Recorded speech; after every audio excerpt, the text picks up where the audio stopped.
Hello friends, welcome back to knowledge A to Z. Knowledge A to জেডে তোমাদের সবাইকে স্বাগত জানাই। আজকে যে ক্লাসটা হতে চলেছে তোমাদের মাধ্যমিক ক্র্যাকার ব্যাচের ফার্স্ট ক্লাস, তোমাদের আবদারের ক্লাস, সেটা হচ্ছে জিওগ্রাফি। আজকে আমরা পড়ব বহির্জাত প্রক্রিয়া ও তাদের দ্বারা সৃষ্ট ভূমিরূপ। এই যে চ্যাপ্টারটা রয়েছে, মানে ফার্স্ট যে চ্যাপ্টারটা রয়েছে, এই চ্যাপ্টারের প্রথম দুটি অংশ, মানে বহির্জাত প্রক্রিয়া কি এটা জানবো, এর সাথে সাথে এর প্রক্রিয়ার দ্বারা যে সৃষ্ট ভূমিরূপ মানে নদীর কাজ, এটা পড়বো, সম্পূর্ণ পড়বো। আশা করব তুমি ভিডিওটা টাইম দেখেই তুমি ভিডিওটাতে ক্লিক করেছো নিশ্চয়ই। হ্যাঁ, ভিডিওটা একটু লেন্দি হবে, তবে হ্যাঁ, আমি 100% তোমাকে আমি প্রমিস করছি, তুমি যদি এই ভিডিওটা একবার দেখো, পুরো ভিডিওটা তুমি যদি সম্পূর্ণ মনোযোগ দিয়ে দেখো, তাহলে এখান থেকে যে প্রশ্নই দিক, যেভাবেই দিক, তুমি সেটা অবশ্যই পরীক্ষাতে লিখে আসতে পারবে।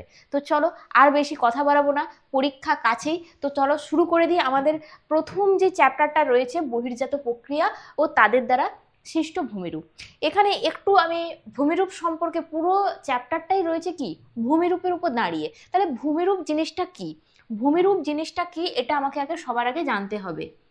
ভূমিরূপ জিনিসটা কি, ভূমিরূপ জিনিসটা কি? ভূমিরূপ হচ্ছে, ভূমিরূপ মানে ভূমির রূপ, মানে ভূ গঠনকারী, মানে ভূ, ভূ মানে কি ভূপৃষ্ঠ, তো ভূপৃষ্ঠ গঠনকারী একটা প্রক্রিয়া। তাহলে আমি ভূমিরূপের কথা বলতে পারি যে এটা ভূ গঠনকারী, ভূ গঠনকারী প্রক্রিয়া। এটা হচ্ছে ভূ গঠনকারী প্রক্রিয়া। তাহলে ভূমিরূপটা কি? এটা হচ্ছে একটা ভূ গঠনকারী প্রক্রিয়া। এটা কেমন করে কাজ করে? এই ভূ গঠনকারী প্রক্রিয়াটা কেমন ভাবে কাজ করে? বিভিন্ন প্রাকৃতিক শক্তি দ্বারা এই ভূমিরূপ প্রক্রিয়া কার্যকরী হয়। বিভিন্ন প্রাকৃতিক শক্তি কি কি? হতে পারে সেটা নদীর কোনো কাজ, হতে পারে সেটা হিমবাহের কোনো কাজ, হতে পারে সেটা বায়ুর কাজ, হতে পারে সেটা সমুদ্র তরঙ্গ, ইত্যাদি ইত্যাদি আরো অনেক রয়েছে। কিন্তু আমাদের সিলেবাসে যে তিনটে রয়েছে, নদী রয়েছে, বায়ু রয়েছে, হিমবাহ, এই সব কার্যের ফলে এগুলো হচ্ছে ভূ গঠনকারী প্রক্রিয়া। এগুলো সব প্রাকৃতিক শক্তি, এগুলো সব প্রাকৃতিক শক্তি। তাহলে এটা কেমন করে কার্যকরী হয়? এটা কার্যকরী হয় বিভিন্ন, বিভিন্ন প্রাকৃতিক শক্তি দ্বারা, বিভিন্ন প্রাকৃতিক, বিভিন্ন প্রাকৃতিক শক্তির দ্বারা। তাহলে বিভিন্ন প্রাকৃতিক শক্তিগুলো কি কি? আমি যদি বিভিন্ন প্রাকৃতিক শক্তিগুলো লিখি, তাহলে আমি কি কি লিখবো? লিখতে পারি নদী, লিখতে পারি বায়ু, লিখতে পারি হিমবাহ। তাহলে এই প্রক্রিয়া বা এই প্রাকৃতিক শক্তি দ্বারা এই ভূমিরূপটা গঠন হয়। এই প্রাকৃতিক শক্তি দ্বারা এই ভূমিরূপটা গঠন হয়। তাহলে ভূমিরূপটা কি করে গঠন হয়?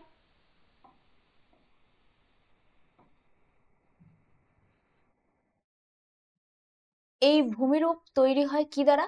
এটা হচ্ছে একটা ভূ গঠনকারী প্রক্রিয়া, যেটা কার্যকরী হয় বিভিন্ন প্রাকৃতিক শক্তির মাধ্যমে। এরপরে তুমি একটা জিনিস দেখো, এরপরে তুমি একটা জিনিস দেখো, ধরো এটা আমার হচ্ছে ভূপৃষ্ঠ। এটা কি? এটা হচ্ছে আমার ভূপৃষ্ঠ, এটা হচ্ছে আমার ভূপৃষ্ঠ। এর উপরে আমার এটা একটা ভূমিরূপ, এর ওপরে এটা হচ্ছে আমার একটা ভূমিরূপ, এর ওপরে এটা হচ্ছে আমার ভূমিরূপ, এটা হচ্ছে আমার ভূপৃষ্ঠ, এর ওপরে এটা হচ্ছে আমার ভূমিরূপ। এই ভূমিরূপের বাইরের দিকে একটা অংশ রয়েছে, এর ভেতরে দেখো যেখানটা ফাঁকা রয়েছে এটা একটা অংশ রয়েছে, বাইরের দিকে একটা অংশ রয়েছে, এর ভেতরে দেখো, এর ভেতরে যদি তুমি দেখো, আমি যদি তোমাকে দেখাই, ধরো আমি মার্ক করে দিলাম এই যে অংশটা, ঠিক আছে, এই যে অংশটা রয়েছে, এই যে অংশটা রয়েছে, এটা হচ্ছে একটা অংশ, আর ওপরের দিকে রয়েছে একটা অংশ। তুমি এখন বলবে যে এই যে বাইরের দিকে যে প্রক্রিয়ায় কাজ হয়, এই যে ভূপৃষ্ঠের ওপরে যে অংশটা রয়েছে, এখানে যে সমস্ত কাজ হয়, সেটা ক্ষয় কাজ হতে পারে, সেটা সঞ্চয় কাজ, যা কিছু, যার যেই প্রাকৃতিক মাধ্যমে শক্তির মাধ্যমে হোক না কেন, এই যে কাজটা হয় ভূপৃষ্ঠের উপরিভাগে, যে কাজটা হয় সেটাকে আমরা বলি বহির্জাত প্রক্রিয়া। ভূপৃষ্ঠের ওপরে যে অংশটায় প্রক্রিয়ায় কাজ হয় সেটাকে আমরা বলি বহির্জাত প্রক্রিয়া। আর দেখো যেটা আমি মার্ক করে দিয়েছি, এই যে ভেতরের অংশটা, এখানে যা কিছু প্রক্রিয়ায় কাজ হয়, এখানে যে যে কাজগুলো হয়, এই অংশে যে যে কাজগুলো হয়, এটাকে আমরা বলবো অন্তর্জাত প্রক্রিয়া, অন্তর্জাত প্রক্রিয়া। ক্লিয়ার? অন্তর্জাত প্রক্রিয়া। তাহলে এই যে ভূমিরূপ গঠন কভাবে হতে পারে? এই ভূমিরূপ গঠন কত ভাবে হতে পারে? দুভাগে হতে পারে, একটা বহির্জাত, একটা অন্তর্জাত। তাহলে ভূমিরূপ গঠন আমাদের দু প্রকার, এই ভূমিরূপ গঠন আমাদের দুভাবে হয়, একটা হচ্ছে বহির্জাত, একটা হচ্ছে বহির্জাত, আর 2 নম্বর হচ্ছে অন্তর্জাত। অন্তর্জাত দুটো ভাবে হয়, একটা বহির্জাত, একটা অন্তর্জাত। তাহলে ভূপৃষ্ঠের মাঝে যেই মানে ভেতরে যে কার্যকলাপটা চলছে, যে কার্যকরটা হচ্ছে সেটা হচ্ছে অন্তর্জাত, ভূপৃষ্ঠের উপরিভাগে যেটা হচ্ছে সেটা হচ্ছে বহির্জাত। আমাদের সিলেবাসে যেহেতু অন্তর্জাত প্রক্রিয়া নেই, তাই এই অন্তর্জাত প্রক্রিয়া আমরা আলোচনা করব না। আমরা যেটা আলোচনা করব সেটা হচ্ছে আমাদের বহির্জাত প্রক্রিয়া। আমাদের বহির্জাত প্রক্রিয়া কিন্তু সিলেবাসে রয়েছে, তো বহির্জাত প্রক্রিয়া কি এরপর দেখে দেওয়া যাক। প্রথমে কি বলছে, ভূপৃষ্ঠের উপরিভাগে, দেখো ভূপৃষ্ঠের উপরিভাগে বিভিন্ন প্রাকৃতিক শক্তির মাধ্যমে তুমি লিখতে পারো, বিভিন্ন ভৌত বা রাসায়নিক শক্তির দ্বারা ভূমিরূপের যে পরিবর্তন গঠন হয় তাকে আমরা বলছি বহির্জাত প্রক্রিয়া। তুমি এখানে একটা ছবি দিয়ে দাও না, আমি যে ছবিটা একটু আগে আনলাম তুমি এখানে এটা এঁকে দাও, যে এই হচ্ছে আমার ভূমিরূপ, এই হচ্ছে আমার ভূমিরূপ, এটা হচ্ছে আমার ভূপৃষ্ঠ, এর উপরিভাগে মানে এই অংশে যে কার্যকরটা হয় সেটাকে আমরা বলি কি, এই অংশে যেই কার্যকর পরীক্ষা, এই অংশে যেটা কাজ করে সেটাকে আমরা বলি বহির্জাত। বহির্জাত বহির্জাত প্রক্রিয়া কার্যকরী হয়। তাহলে কি হচ্ছে, ভূপৃষ্ঠের উপরিভাগে হচ্ছে, বহির কথার অর্থ কি বাইরে, ভূপৃষ্ঠের উপরিভাগে হচ্ছে কিসের দ্বারা হচ্ছে, বিভিন্ন প্রাকৃতিক শক্তির দ্বারা। বিভিন্ন প্রাকৃতিক শক্তি মানে কি, সেটা নদী, সেটা বায়ু, সেটা হতে পারে হিমবাহ। তাহলে বিভিন্ন প্রাকৃতিক শক্তির দ্বারা কি হচ্ছে, ভূমিরূপের পরিবর্তন হচ্ছে। আমরা তো চ্যাপ্টারটাই পড়ছি ভূমিরূপ গঠন, ভূমিরূপ, ঠিক আছে। তো ভূমিরূপের পরিবর্তন হচ্ছে, সেটাকে আমরা বলছি বহির্জাত প্রক্রিয়া। তাহলে তুমি এখন আমি যদি তোমাকে বলি যে এই যে বহির্জাত প্রক্রিয়ার বৈশিষ্ট্য রয়েছে পরবর্তী পয়েন্টে, তাহলে বৈশিষ্ট্য কি হতে পারে, বৈশিষ্ট্য কি হতে পারে বলো, এই বহির্জাত প্রক্রিয়ার কি কি বৈশিষ্ট্য হতে পারে? এটা আমি বলতে পারি এটা একটা দীর্ঘদিনের প্রসেস, দীর্ঘদিনের মানে অনেকটা সময় ধরে হয়, তাই তো। এটা তো আর একদিনে তৈরি হয়ে যায় না, একদিন প্রচুর আর কি স্রোতে নদী বয়ে গেল, এটা তো হয় না। এটা কি হয়? হয় না। তাহলে এটা আমরা প্রথম বৈশিষ্ট্য হিসেবে লিখতে পারি, এটা আমরা প্রথম বৈশিষ্ট্য হিসেবে লিখতে পারি, এটি এটি একটি এটি একটি ধীর প্রক্রিয়া। এটি একটি ধীর প্রক্রিয়া মানে ধীরে ধীরে হয়, প্রচন্ড আস্তে আস্তে হয়, দীর্ঘদিন সময় ধরে হয়, তাহলে এটা হচ্ছে একটা ধীর প্রক্রিয়া। নেক্সট কি, আমি আরেকটা বৈশিষ্ট্য বলতে পারি, তুমি দেখো এটা কোথায় কাজ করছে, ভূপৃষ্ঠের উপরের অংশে কাজ করছে, তাই না, ভূপৃষ্ঠের উপরের অংশে কাজ করছে। আমি এখানেও লিখেছি দেখো ভূপৃষ্ঠের উপরিভাগে কাজ করছে, তাহলে আমি এটা একটা বৈশিষ্ট্য বলতে পারি, এটি ভূ উপরিভাগে ভূ উপরিভাগে এটি ভূ উপরিভাগে কার্যকরী হয়, এটি ভূ উপরিভাগে কার্যকরী হয়, বোঝা গেল, এটি ভূ উপরিভাগে কার্যকরী হয়। আচ্ছা তুমি একটা কথা বলো, এই যে ভূমিরূপের যে পরিবর্তনটা হচ্ছে এটা কিসের জন্য হচ্ছে, এর উৎস কি হতে পারে, এটা কি কারণে হচ্ছে, বিভিন্ন প্রাকৃতিক শক্তির দ্বারা তো হচ্ছে, তো এটার উৎস কি হতে পারে, সূর্যের খেলা, তাই না।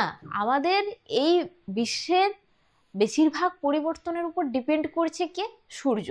স্বাভাবিকভাবেই এই যে বহির্জাত প্রক্রিয়া, এর মূল উৎসও কিন্তু সৌরশক্তি। তাহলে আমি লিখতে পারি যে এর মূল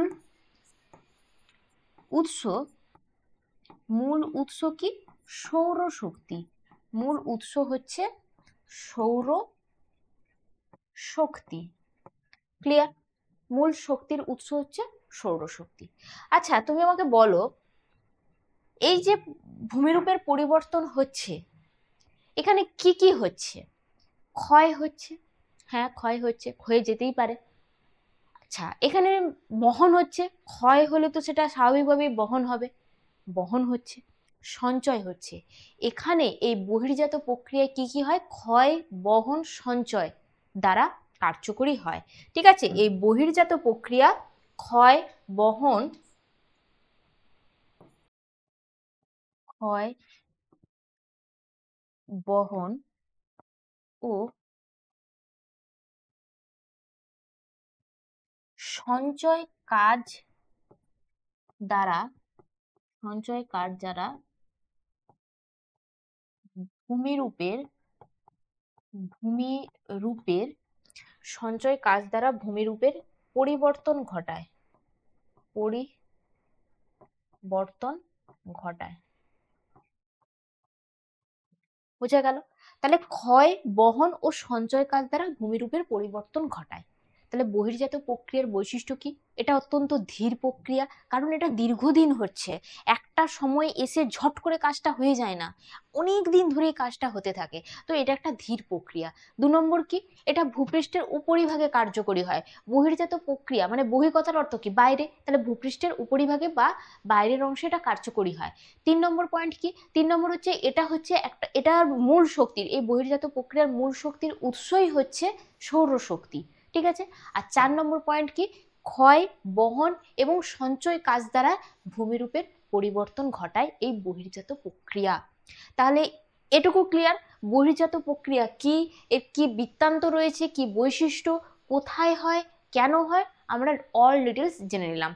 এরপরে দেখব আমাদের পরবর্তী যেটা রয়েছে, বহির্জাত প্রক্রিয়া কিভাবে কার্যকরী হয়। এই তো বহির্জাত প্রক্রিয়া বিভিন্ন প্রাকৃতিক শক্তির দ্বারা কার্যকরী হয়, তুমি তো এটাই বলবে, কিন্তু আমাদেরকে আরো ডেপথে ঢুকতে হবে, আমাদেরকে আরো ডিটেলসে পড়তে হবে। তাহলে বহির্জাত প্রক্রিয়াটা কিভাবে কাজ করে, মানে কি, এটার পদ্ধতি জানতে চাইছে, তাই তো? এটার পদ্ধতি জানতে চাইছে। তাহলে বহির্জাত প্রক্রিয়ার কি জানতে চাইছে? এটা পদ্ধতি। কভাবে হয়? বহির্জাত প্রক্রিয়া মূলত দুটো ভাগে ভাগ করা যায়। বহির্জাত প্রক্রিয়াকে মূলত দুটো ভাগে ভাগ করা যায়। 1 নম্বর আমি যদি বলি অবরোহণ, অবরোহণ।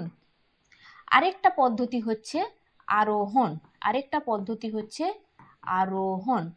দুটো ভাবে হয়, একটা হচ্ছে অবরোহণ প্রক্রিয়া, একটা হচ্ছে আরোহণ প্রক্রিয়া। এরপরে আসা যাক এই অবরোহণ আর আরোহণ প্রক্রিয়াটা কি। এই অবরোহণ আর আরোহণ প্রক্রিয়াটা কি? এটা আমার ভূপৃষ্ঠ, ঠিক আছে? এখানে আমার ভূমিরূপ হয়েছে, এখানে আমার ভূমিরূপ হয়েছে এরকম, ঠিক আছে? এই হচ্ছে আমার ভূমিরূপ। ক্লিয়ার? তাহলে এর বহির্জাত প্রক্রিয়া বাইরের অংশে কাজ করছে। এই অবরোহণ আর আরোহণ কি? একটা জিনিস লক্ষ্য করো, একটা জিনিস তুমি লক্ষ্য করো, এইখানটায় উঁচু ছিল, এখানটায় উঁচু ছিল, দেখো তারপরে আস্তে আস্তে নিচু হয়ে গেছে, নিচু হয়ে গেছে, হয়েছে তো, হয়েছে তো? তাহলে উঁচু ছিল, এখানটা আমার নিচু হয়ে গেছে। এই যখন কোনো ক্ষয়কার্যের মাধ্যমে, যখন কোনো ক্ষয়কার্যের মাধ্যমে এই উঁচু, দাঁড়াও 1 সেকেন্ড, হ্যাঁ, যখন কোনো ক্ষয়কার্যের মাধ্যমে এই যে উঁচু ভূমিভাগ ধীরে ধীরে নিচু হয়ে যাবে, নিচু হয়ে যাবে, যে দেখো হ্রাস পেয়েছে, এই যে দেখো হ্রাস পেয়েছে, এই প্রক্রিয়াটার নাম হচ্ছে অবরোহণ প্রক্রিয়া, অবরোহণ প্রক্রিয়া। ক্লিয়ার? তাহলে অবরোহণ প্রক্রিয়া কি? যে ক্ষয়কার্যে, দেখো আমি এখানে লিখেও দিয়েছি, যে প্রক্রিয়া ক্ষয়কার্যের মাধ্যমে উঁচু ভূমির উচ্চতা হ্রাস পেয়ে নিচু ভূমিতে পরিণত হয়। উঁচু ভূমির উচ্চতা হ্রাস পেয়ে গেছে, নিচু ভূমিতে পরিণত হয়েছে, দেখো নিচের দিকে এসে আবার উপর দিকে উঠছে আস্তে আস্তে। তো এখানে কি হয়েছে, নেক্সট পরের টপিকটাই দেখো কি হয়েছে, এখানে নিচু ভূমিতে এসেছে, এই নিচু ভূমির উচ্চতা কি হচ্ছে, আস্তে আস্তে আস্তে আস্তে আবার বৃদ্ধি পাচ্ছে, নিচু ভূমির উচ্চতা ভরাট হতে হতে হতে হতে আবার বৃদ্ধি পেয়েছে। এই প্রক্রিয়াটার নাম কি? এই প্রক্রিয়াটার নাম হচ্ছে আরোহণ প্রক্রিয়া। এটা হচ্ছে আরোহণ প্রক্রিয়া। এখানে কি হয়, এখানে নিচু ভূমিটা উঁচুতে পরিণত হয়ে যায়। অবরোহণ প্রক্রিয়া মানে হ্রাস পাচ্ছে, নিচের দিকে হচ্ছে। আরোহণ প্রক্রিয়া মানে ভরাট হয়ে হয়ে বৃদ্ধি পাচ্ছে, উপর দিকে যাচ্ছে। দেখো এখানে লেখা আছে, দেখো সঞ্চয় কার্যের মাধ্যমে নিচু স্থান ভরাট হয়ে ভূমির উচ্চতা বৃদ্ধি পায়, তখন তাকে আমরা বলি আরোহণ প্রক্রিয়া। আমি তাহলে দেখালাম অবরোহণ কি, হ্রাস পেয়ে যাচ্ছে, আরোহণ কি হচ্ছে, উপর দিকে ভরাট হতে হতে নিচু ভূমির উচ্চতা হ্রাস পাচ্ছে, এই নিচু ভূমির উচ্চতা বৃদ্ধি পাচ্ছে। বোঝা গেল? এটা হচ্ছে আরোহণ আর এটা হচ্ছে আমার অবরোহণ। এই অবরোহণ প্রক্রিয়ার আবার 3টে ভাগে ভাগ করা যায়। এখানে আবার একটা ব্যাপার ঘটে, এই অবরোহণ প্রক্রিয়াকে আবার 3টে ভাগে ভাগ করা যায়। এই অবরোহণ প্রক্রিয়াকে 3টে ভাগে ভাগ করা যায়, 1 নম্বর, 2 নম্বর, 3 নম্বর, 3টে ভাগে ভাগ করা যায়। কি কি? একটা হচ্ছে আবহ বিকার, একটা হচ্ছে আবহ বিকার, একটা হচ্ছে আবহ বিকার। 2 নম্বর হচ্ছে পুঞ্জিত ক্ষয়, পুঞ্জিত ক্ষয়। তিনটে প্রক্রিয়া আছে পুঞ্জিত ক্ষয়। আরেকটা প্রক্রিয়া কি? আরেকটা প্রক্রিয়া হচ্ছে ক্ষয়ীভবন। আরেকটা প্রক্রিয়া হচ্ছে ক্ষয়ীভবন। তিনটে প্রক্রিয়ায় এই অবরোহণটা হয়। একটা হচ্ছে আবহ বিকার, 2 নম্বর হচ্ছে পুঞ্জিত ক্ষয়, 3 নম্বর হচ্ছে ক্ষয়ীভবন। চলে আসা যাক এরপরে যেটা আমরা দেখব, যে আবহ বিকার এগুলো কার অংশ? এগুলো হচ্ছে অবরোহণের, অবরোহণ। ঠিক আছে, এটা অবরোহণ প্রক্রিয়ার ভাগ। এখানে কি আবহ বিকার, আবহ বিকার, পুঞ্জিত ক্ষয়, ক্ষয়ীভবন আর নগ্নিভবন। আসছি, সবার আগে আমরা ছবি দিয়ে এটাকে ফার্স্টে বুঝিয়ে দিই।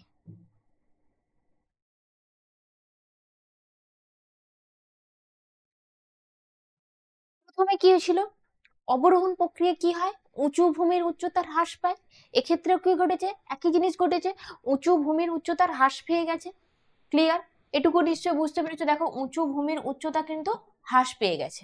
ক্লিয়ার? এরপরে দেখো, এর যে উপরের অংশে, ধরো এইখানটায়, এখানটায় কি হয়েছে?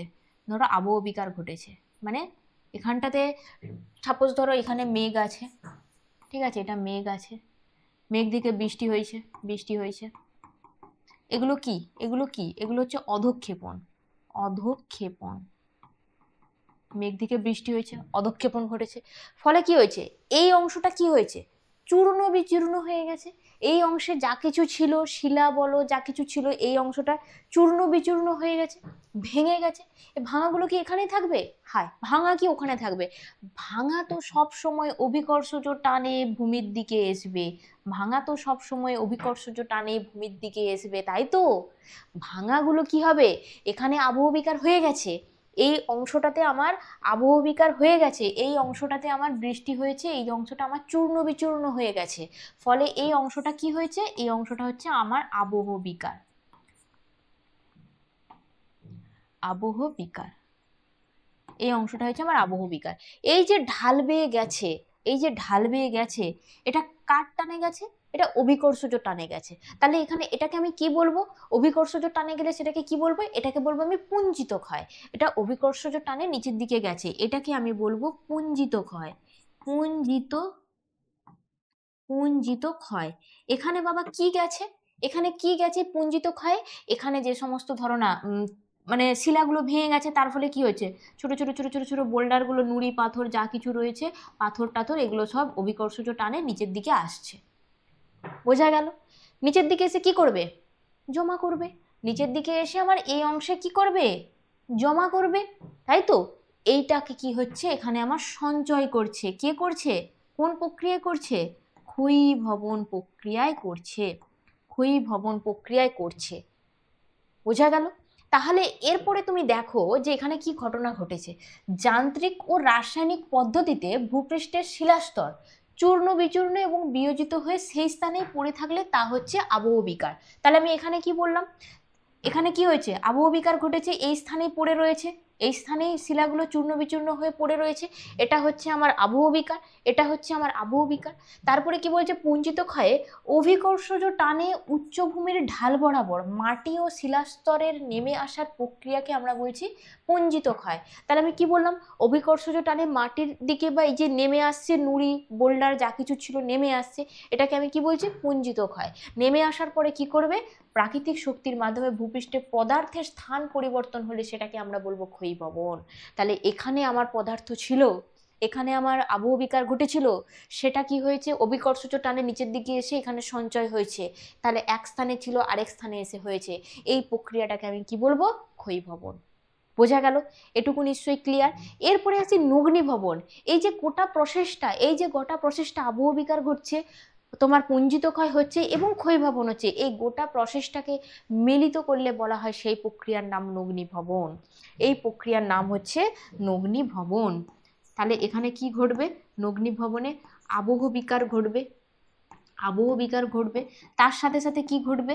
এখানে ঘটবে পুঞ্জিত ক্ষয়, এখানে ঘটবে পুঞ্জিত ক্ষয়। তার সাথে সাথে কি ঘটবে?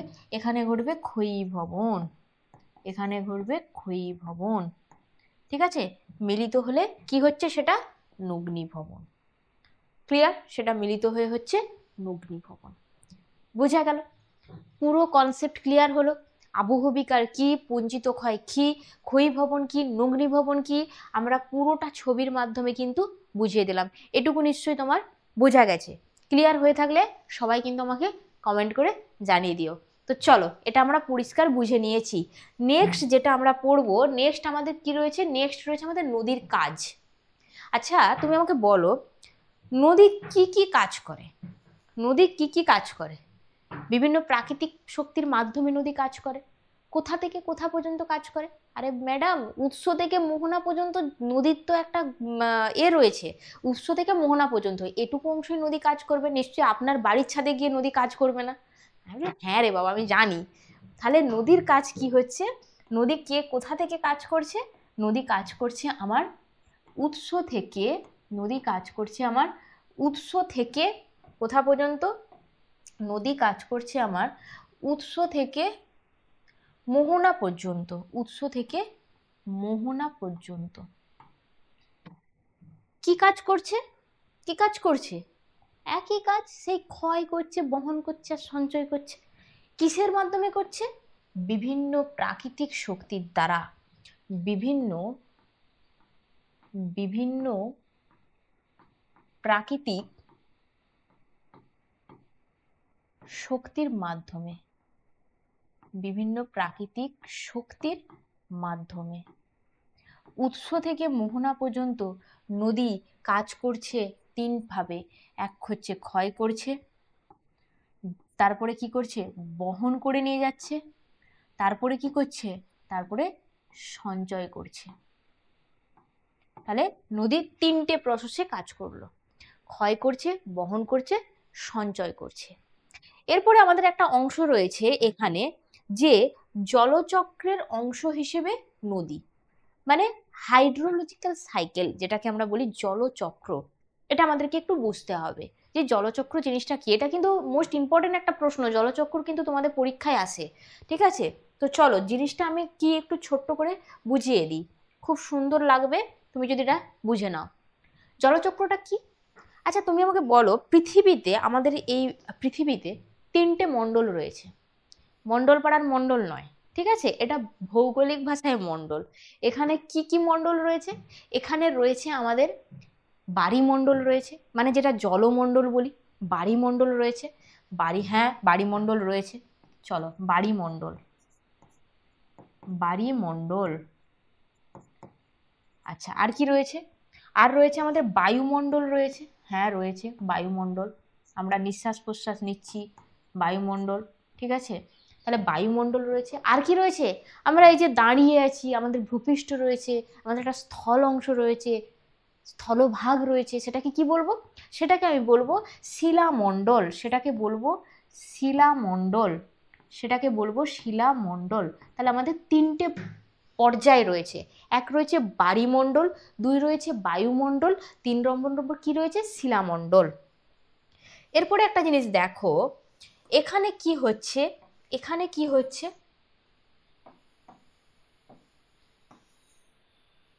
এই হচ্ছে আমার বায়ুমণ্ডল, এই হচ্ছে আমার বাড়িমণ্ডল, আর এই হচ্ছে আমার শিলামণ্ডল।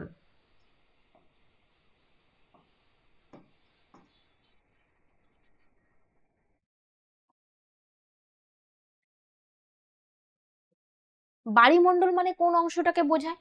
তুমি আমাকে বলো, এই বাড়িমণ্ডল মানে কোন অংশটাকে বোঝায়? বাড়িমণ্ডল মানে জলমণ্ডল। জলমণ্ডল মানে কি বুঝি? সাগর মহাসাগর। তাহলে বাড়িমণ্ডল মানে কিন্তু আমরা যেটা বুঝি সেটা হচ্ছে সাগর মহাসাগর। সাগর মহাসাগর। আচ্ছা, এখানে বায়ুমণ্ডল তো আমরা বুঝতেই পারছি, আমরা বায়ুমণ্ডলের কথা বলছি, বায়ুমণ্ডলটা আমরা বুঝতে পারছি, কিন্তু শিলামণ্ডলটা কি? শিলামণ্ডলটা হচ্ছে আমাদের, যেটাকে আমরা বলি কি বলি? স্থলভাগ। যেটাকে আমরা বলি স্থলভাগ। যেটাকে আমরা বলি স্থলভাগ। এবারে কি হচ্ছে? এই বায়ুমণ্ডল থেকে, বায়ুমণ্ডল থেকে এখান থেকে কি হচ্ছে? জল বাষ্পীভবন হচ্ছে। এখান থেকে জল বাষ্পীভবন হয়েছে। কোথায় হয়েছে? বায়ুমণ্ডলে হয়েছে। তাহলে এখানে কি হয়েছে? এখান থেকে জল কি হয়েছে? এখান থেকে জল হচ্ছে আমার কি হয়েছে? বাষ্পীভবন ঘটেছে। এখানে বাষ্পীভবন হয়েছে। বায়ুমণ্ডলে কি হচ্ছে, জল বাষ্পীভূত হচ্ছে বায়ুমণ্ডলে, আর বায়ুমণ্ডলে এসে কি হচ্ছে, বায়ুমণ্ডলে ঘনীভবন ঘটছে। ওই যে জলীয় বাষ্পপূর্ণ বায়ু বায়ুমণ্ডল পেরিয়ে কি করছে, বায়ুমণ্ডলে ঘনীভূত হয়েছে।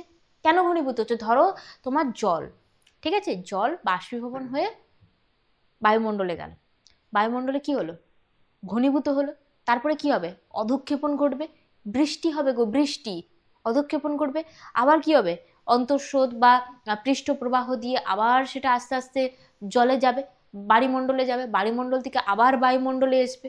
বোঝা গেল জিনিসটা। এখানেও সেম জিনিস, দেখো বায়ুমণ্ডল, সাগর মহাসাগরের জল কি হয়েছে, বাষ্পীভূত হয়েছে বায়ুমণ্ডল, বায়ুমণ্ডলে কি হবে, ঘনীভবন হবে। এবারে ঘনীভবন হওয়ার পর কি হবে, ঘনীভবন হওয়ার পর কি হবে, আরে ম্যাডাম ঘনীভবন হওয়ার পর আবার তো সেই শিলামণ্ডলে এসে পড়বে, এখানে কি হবে, অধঃক্ষেপণ, এখানে কি হচ্ছে, অধঃক্ষেপণ হচ্ছে, অধঃক্ষেপণ, অধঃক্ষেপণ, মানে এখানে অধঃক্ষেপণ হচ্ছে, বৃষ্টিপাত হয়ে গেল, বৃষ্টিপাত হয়ে গেলে কি হবে, বৃষ্টিপাত হয়ে গেলে কি হবে, শিলামণ্ডল স্থলভাগে বৃষ্টিপাত হয়ে গেল, নেক্সট কি হবে, আবার এখান থেকে সেই প্রবাহ সেই বায়ুমণ্ডলে যাচ্ছে, এটা কোন প্রবাহে যাচ্ছে, এটা যাবে আমার কি বলে তোমার অন্তঃপ্রবাহ বা পৃষ্ঠ প্রবাহ, পৃষ্ঠ প্রবাহ বা ওটাকে বলে অন্তঃপ্রবাহ, অন্তঃপ্রবাহ। বোঝা গেল। তাহলে কি হচ্ছে জলচক্র, যে চক্রাকার পদ্ধতিতে তরল, কঠিন, গ্যাসীয়, সে যেটাই হোক না কেন, কি হচ্ছে, বায়ুমণ্ডল, বায়ুমণ্ডল এবং শিলামণ্ডলে মাধ্যমে সেই চক্রাকারে ঘটতে থাকছে, সেই প্রক্রিয়াটাকে আমরা বলি কি, জলচক্র। এই প্রক্রিয়াটাকে আমরা বলি জলচক্র। ক্লিয়ার। এটা হচ্ছে আমাদের একদম মোস্ট ইম্পর্টেন্ট একটা প্রশ্ন কিন্তু, ঠিক আছে, তোমরা যদি লেখার পরে এই ছবিটা এঁকে দাও, মাস্ট 2 নাম্বার, একদম, যদি 2 থাকুক 3 থাকুক যতই থাকুক, একদম ফুল ফুল নাম্বার। এই ছবিটা যদি তুমি এঁকে দিতে পারো, এই ছবিটা এমন কিছু কঠিন নয়, আর এমন কিছু মানে আঁকতে টাইমও লাগবে না, তো আমি বলবো তোমরা প্লিজ সংজ্ঞাটার পাশে এই ছবিটা ইনক্লুড করে দিও, তাতে করে তোমাদের নাম্বারটা অনেকটা গেইন হবে। তো চলো নেক্সট আসবো কি, তাহলে জলচক্র হিসেবে নদীটা আমরা পড়ে নিলাম।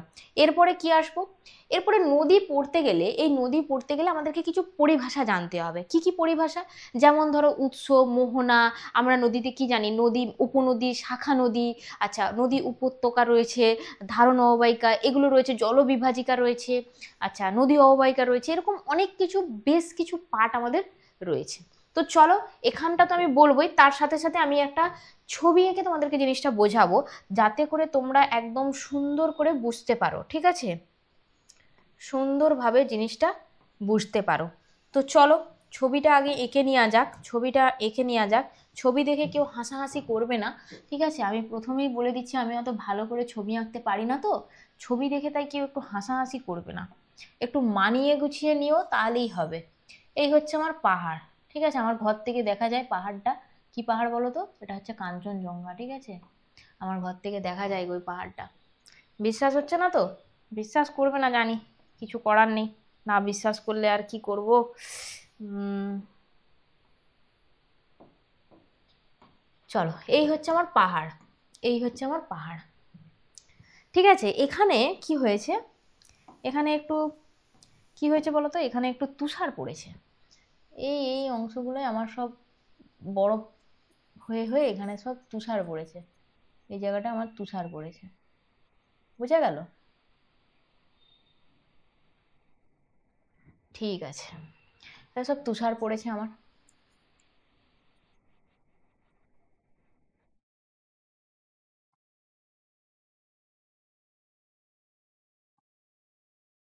ঠিক আছে, এগুলো সব আমার তুষার পড়েছে। এরপরে কি হয়েছে, এটা হচ্ছে উচ্চ পার্বত্য অঞ্চল, এটা হচ্ছে আমার উচ্চ পার্বত্য অঞ্চল, উচ্চ পার্বত্য অঞ্চল, এখান থেকে কি হয়েছে, ধরো একটা নদী,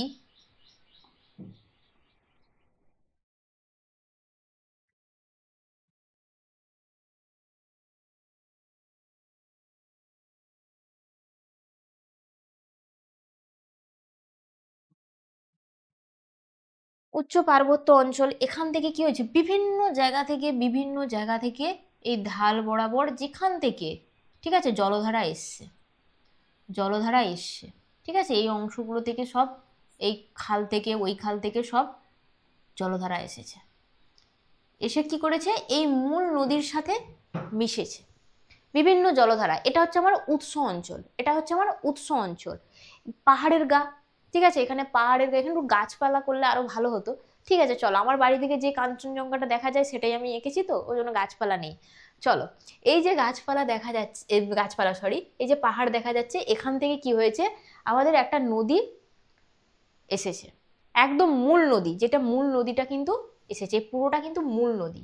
এর উৎস অংশে কি হয়, এখানে বিভিন্ন পাথর টাথর পড়ে থাকে, সেখান থেকে একটু, ওখান থেকে একটু, এখান থেকে একটু, ওখান থেকে একটু জল বেরোয়, এটা উচ্চ পার্বত্য অঞ্চলে এই জলটা এইভাবে বেরিয়েছে।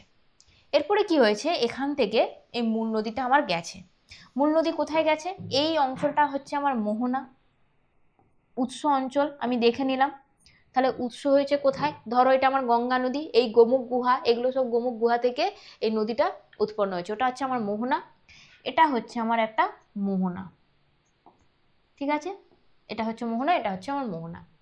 তাহলে উৎস আর মোহনা আমরা কি বুঝে গেলাম, বুঝেছি তো, পাহাড়ের গাত্র থেকে বিভিন্ন জলধারা বেষ্টিত হয়ে মূল নদীর সাথে যুক্ত হয়েছে এবং মূল নদীটা এসেছে, ক্লিয়ার। এরপরে তুমি, এরপরে আমার এই সাইডে আরো একটা পাহাড় রয়েছে, এই সাইডে কি হয়েছে, আরো একটা আমার পাহাড় রয়েছে, এই সাইডে আমার আরো একটা পাহাড় রয়েছে, ঠিক আছে, এই সাইডে আমার আরো একটা পাহাড় রয়েছে। চলো, এই পাহাড়ে কি হয়েছে, এই পাহাড়েও জলধারা নেমেছে, এই পাহাড়েও আমার জলধারা নেমেছে, এই পাহাড়েও আমার এই অঞ্চল থেকে জলধারা এসে এই নদীর সাথে মিলিত হয়েছে, এখান থেকে এখান থেকে এখান থেকে জলধারা এসে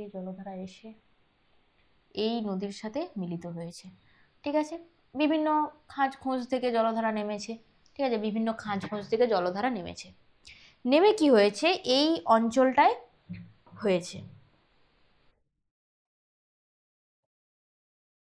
এই মূল নদীর সাথে এসে এখানটাতে মিলিত হয়ে গেছে, এখানটায় কি হয়েছে, মিলিত হয়ে গেছে, এই জায়গাটায় হচ্ছে মূল নদীর সাথে এসে আরেকটা নদী মিলিত হয়ে গেছে। তাহলে ম্যাডাম, এই নদীর সাথে যে মিলিত হয়ে গেল, একে আমরা তাহলে কি বলবো এখন, এটাও কি আমার মূল নদী না, এগুলো সব জলধারা, মূল নদীর সাথে এসে মিলিত হয়েছে, এটা একটা উপনদী, এই নদীটাকে আমরা বলবো কি, এই নদীটা হচ্ছে আমাদের উপনদী, এটা হচ্ছে আমাদের উপনদী, বোঝা গেল। তাহলে উৎস মোহনা পড়ে নিলাম, এটা হচ্ছে আমার উপনদী, তাহলে উপনদী তো এটা আমরা পড়লাম, তাহলে শাখা নদী কোনটা, শাখা নদী কোনটা, আরে বাবা, এই যে দুটো ভাগে ধরো বিভাজিত হয়ে গেছে, শেষে এসে দুটো ভাগে বা যেখানে হোক দুটো ভাগে নদীটা বিভক্ত হয়ে গেছে, এই যে ভাগটা, এটা হচ্ছে আমার মূল নদী, এটা হচ্ছে আমার মূল নদী, আর এই যে যেটা ভাগে ভাগ হয়ে গেছে, এই ভাগটাকে আমরা বলবো, এই ভাগটাকে আমরা বলবো শাখা নদী, এই ভাগটাকে আমরা বলবো শাখা নদী, বোঝা গেল, মূল নদী আর শাখা নদী বোঝা গেল। তাহলে উপনদী, শাখা নদী, মোহনা, উৎস আমরা পড়ে নিয়েছি।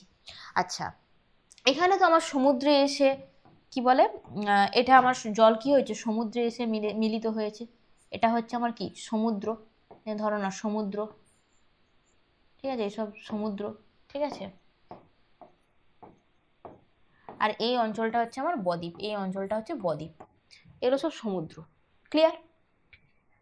এরপরে তুমি দেখো, এই যে জলধারাগুলো বেরিয়েছে এদিক ওদিক সেদিক এদিক সেদিক, এই যে অঞ্চলটা, মানে আমি যদি তোমাকে দেখাই,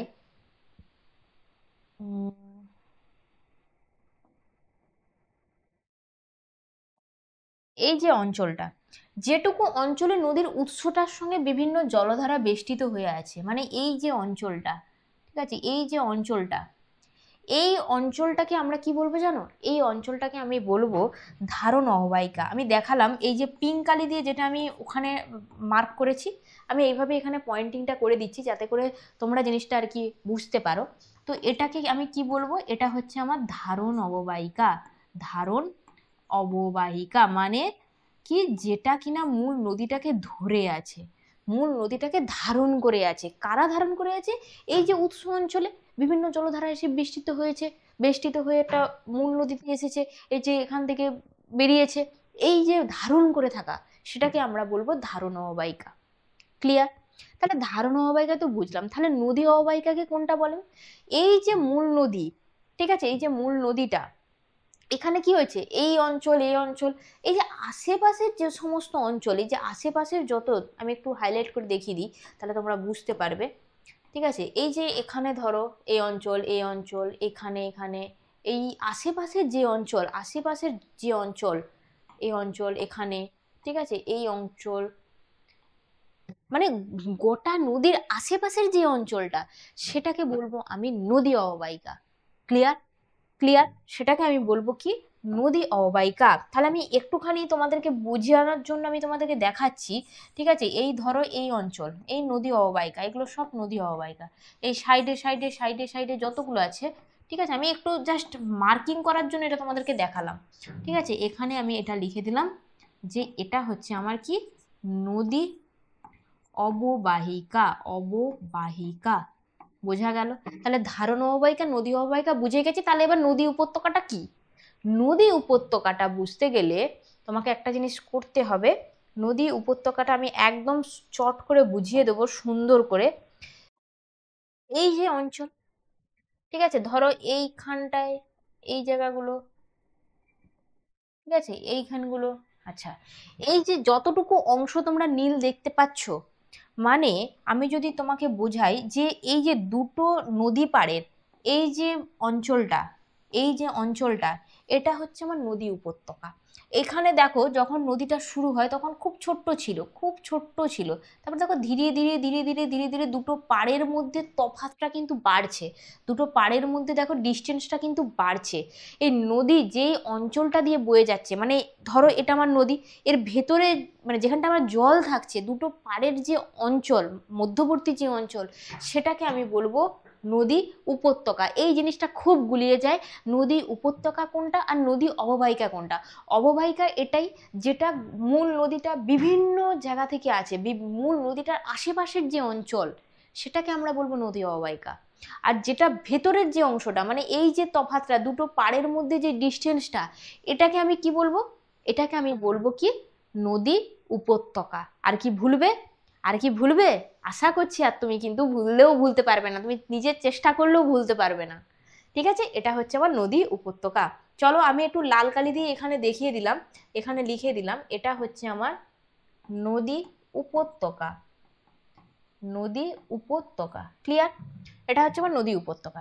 এরপরে একটা জিনিস বোঝার আছে এখানটাতে, এখানটাতে একটা জিনিস বোঝার আছে, চলো আমি একটু দেখিয়ে দিই। এইখানটাতে এই যে দুটো নদীর, দুটো নদীর মাঝখানে এই যে, আচ্ছা অন্য কালি দিয়ে দেখাতে হবে, দুটো নদীর মাঝখানে এই যে গ্যাপটা, এই যে উপনদী এসে জুড়েছে, এই যে অঞ্চলটা, দুটো নদীর সংযোগস্থলে যে মিলিত যে অঞ্চলটা, এই অঞ্চলটার নাম কি জানো? এই অঞ্চলটার নাম হচ্ছে দোয়াব। এই অঞ্চলটার নাম হচ্ছে দোয়াব। বোঝা গেল? আরেকটা জিনিস রয়েছে এখানে, এখানে আরেকটা জিনিস রয়েছে, এই দুটো নদীর যে মিলিত অঞ্চল, এই যে দেখো জলটা যেখানে মিলিত হয়েছে, এই যে অঞ্চলটা, দুটো নদীর যেখানে জলটা মিলিত হয়েছে, দুটো নদীর জলটা যেখানে মিলিত হয়েছে, এই যে এই যে অঞ্চলটা, এইটাকে আমরা বলবো নদী সঙ্গম। নদী সঙ্গম। বোঝা গেল? এটুকু বোঝা গেল? তাহলে আমরা কি কি শিখলাম বলো তো এখান থেকে? কি কি শিখলাম এখান থেকে? আমি এটাকে তাড়িয়ে দিচ্ছি, ছবিটা দেখতে বড় খারাপ লাগছে ওখানটায় থাকলে, ওই জন্য ওটাকে তাড়িয়ে দিলাম। তো চলো, তাহলে তুমি কি কি শিখলে?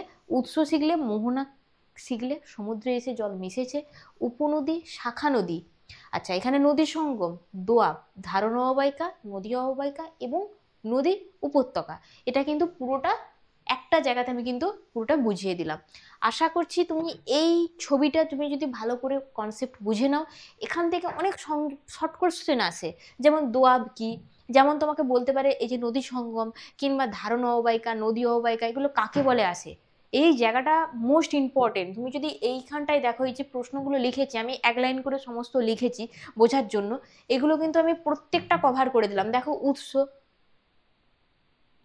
দেখো এখানে রয়েছে উৎস, মোহনা, তারপরে উপনদী, শাখা নদী, দোয়াব, নদী সংগম, নদী উপত্যকা, ঠিক আছে, নদী অববাহিকা, ধারণ অববাহিকা, জলবিভাজিকা। হ্যাঁ, এটা এখনো বোঝানো হয়নি। জলবিভাজিকাটা কি আমি একটু বলে দিই। ধরো আমি এই জায়গাটায় আঁকছি তাহলে আমার সুবিধে হয়, ঠিক আছে। ধরো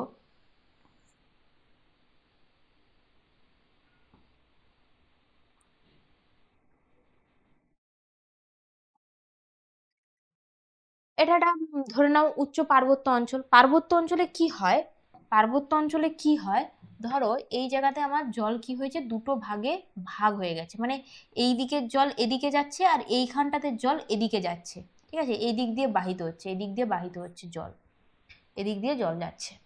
এই যে উঁচু আছে, এখানটায় উঁচু আছে, তো স্বাভাবিকভাবে এদিকে ঢাল পেলে এদিকে বেঁকে যাবে, আবার এদিকে ঢাল পেলে এদিকে বেঁকে যাবে। সেই যে পৃথকীকরণ মানে পৃথক ঘটাচ্ছে, এই যে দেখো না, দুই বা ততোধিক নদী গোষ্ঠীর নদী অববাহিকা পৃথক করে, সেটাকে আমরা বলি জলবিভাজিকা। যেমন ভারতের হিমালয়, পশ্চিমঘাট পর্বত দিয়ে বিন্ধ্য পর্বত প্রভৃতি অঞ্চল বিখ্যাত জলবিভাজিকা। এইটাই হচ্ছে আমার মেন জলবিভাজিকা। বোঝা গেল? তাহলে কিন্তু পুরোটা একদম সুন্দর করে বুঝিয়ে দিয়েছি। ওই উচ্চভূমিটাই হচ্ছে কি জলবিভাজিকা। এই আমি যদি এখানটায় লিখে দিই তাহলে তোমাদের সুবিধে হবে। এই উচ্চভূমিটা হচ্ছে জলবিভাজিকা, এই উচ্চভূমিটাই হচ্ছে জলবিভাজিকা। ক্লিয়ার? তাহলে জলবিভাজিকা কি, এখানে দেখো প্রত্যেকটা জিনিস কিন্তু আমার অলরেডি ছবিতে পড়ানো হয়ে গিয়েছে, প্রত্যেকটা জিনিস কিন্তু আমরা বুঝে গিয়েছি। ক্লিয়ার? তো চলো নেক্সট আমরা যেটা পড়বো সেটা হচ্ছে গিয়ে হ্যাঁ, এটা আমাকে জানিয়ে দিও কেমন হয়েছে। চলো এবার হচ্ছে নদীর কাজ। নদীর কাজ, আচ্ছা, নদী কি করে, নদী কাজ করে, কি কাজ করে, ক্ষয় কাজ করে, বহন কাজ করে, আর কি কাজ করে, সঞ্চয় কাজ করে। তাহলে নদী কি কি কাজ করে, নদীর উৎস থেকে মোহনা পর্যন্ত, নদী উৎস থেকে উৎস থেকে মোহনা পর্যন্ত, মোহনা পর্যন্ত নদী তিনটে পর্যায়ে কাজ করে, তিনটি পর্যায়ে কাজ করে। উৎস থেকে মোহনা পর্যন্ত তিনটি নদী তিনটি পর্যায়ে কাজ করে। কি কি? এক নম্বর হচ্ছে আমার, এক নম্বর হচ্ছে ক্ষয় কাজ, দু নম্বর হচ্ছে বহন কাজ, আর এটা কি, তিন নম্বর হচ্ছে আমার সঞ্চয় কাজ।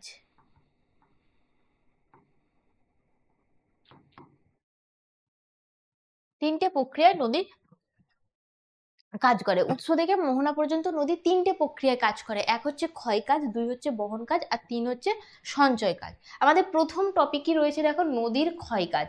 এখানে ক্ষয় কাজ করতে গেলে নদী বেশ কিছু প্রক্রিয়া অবলম্বন করে, বেশ কিছু প্রক্রিয়ার মাধ্যমে সে ক্ষয় কাজটা করে। কি কি?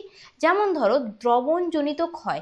এখানে কি হয়, এই দ্রবণজনিত ক্ষয়ে কি হয় বলতো, এখানে এই যে বেশ কিছু পাথর রয়েছে, যেমন ধরো চুনা পাথর বা লবণ, এগুলো কি হয় জলের সাথে সংস্পর্শে জলে মিশে যায়, জলে মিশে যেয়ে কি করে দ্রবীভূত হয়ে ক্ষয়প্রাপ্ত করে, শিলাকে ক্ষয়প্রাপ্ত করে। ঠিক আছে, তাহলে কি হচ্ছে, বিভিন্ন যে পাথর, চুনা পাথর, হ্যাঁ লবণ, এগুলো কি করে নদীর জলের সাথে মিশে যায় এবং মিশে গিয়ে কি করে দ্রবীভূত হয়ে সেখানে ক্ষয় ঘটায় আর কি। পরবর্তী দেখো একটা পয়েন্ট রয়েছে জলপ্রবাহজনিত ক্ষয়। এটা কি হয় বলছে, পার্বত্য অঞ্চলে নদী খাতের নরম ও আলগা পাথরগুলো জলস্রোতের আঘাতে ক্ষয়প্রাপ্ত হয় এবং কালক্রমে ভেঙে যায়। তুমি দেখো আমি যদি তোমাকে দেখাই এই জিনিসটা, ধরো এই হচ্ছে আমার জলস্রোত, ঠিক আছে, এই হচ্ছে আমার জলস্রোত যাচ্ছে, এখানে ধরো আমার, এখানে ধরো আমার এই যে কঠিন বা কঠিন নয়, এখানে ধরো একটা কোমল শিলা রয়েছে, জলস্রোত কি করছে, ধাক্কা মারছে, ওই শিলায় ধাক্কা মারছে নরম শিলাটায়, তো নরম শিলা কি হয়ে যাবে, সে ভেঙে টুকরো টুকরো হয়ে যাবে, ভেঙে টুকরো টুকরো হয়ে যাবে, ভেঙে টুকরো টুকরো হয়ে যাবে, তাই তো, কালক্রমে ভেঙে যাবে এবং টুকরো টুকরো হয়ে যাবে, আর কি করবে, জলস্রোতে বাহিত হবে। স্বাভাবিকভাবেই ওই টুকরো টুকরো ভেঙে যাওয়া ওই শিলাটা কি হবে, জলস্রোতেই তো বাহিত হবে, দেখো না জলস্রোতেই তো বাহিত হবে, বোঝা গেল? তো এটা হচ্ছে আমার জলপ্রবাহজনিত প্রক্রিয়া। পরবর্তী যেটা বলেছে ঘর্ষণজনিত প্রক্রিয়া। এখানে কি হয় বলতো, এই যে পাথরগুলো ভেঙে গেল, এই যে পাথরগুলো ভেঙে গেল, এগুলো কি হচ্ছে নিজেদের মধ্যে কি করছে, ঠোকাঠুকি করছে। নিজেদের মধ্যে ছোট ছোট কণায় ঠোকাঠুকি করে কি করছে, আরো ছোট হয়ে যাচ্ছে, মানে ধরো আরো ছোট হয়ে যাচ্ছে, এইরকম এরকম হয়ে যাচ্ছে।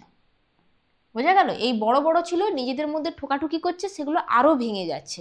এটাই এখানে লেখা রয়েছে, দেখো, নদীর স্রোতে বাহিত পাথরগুলো পরস্পরের সাথে ঘর্ষণের ফলে ঠোকাঠুকি করে ক্ষয় হয়ে যায় এবং অবশেষে ক্ষুদ্রাকার কণায় পরিণত হয়ে যায়। বোঝা গেল?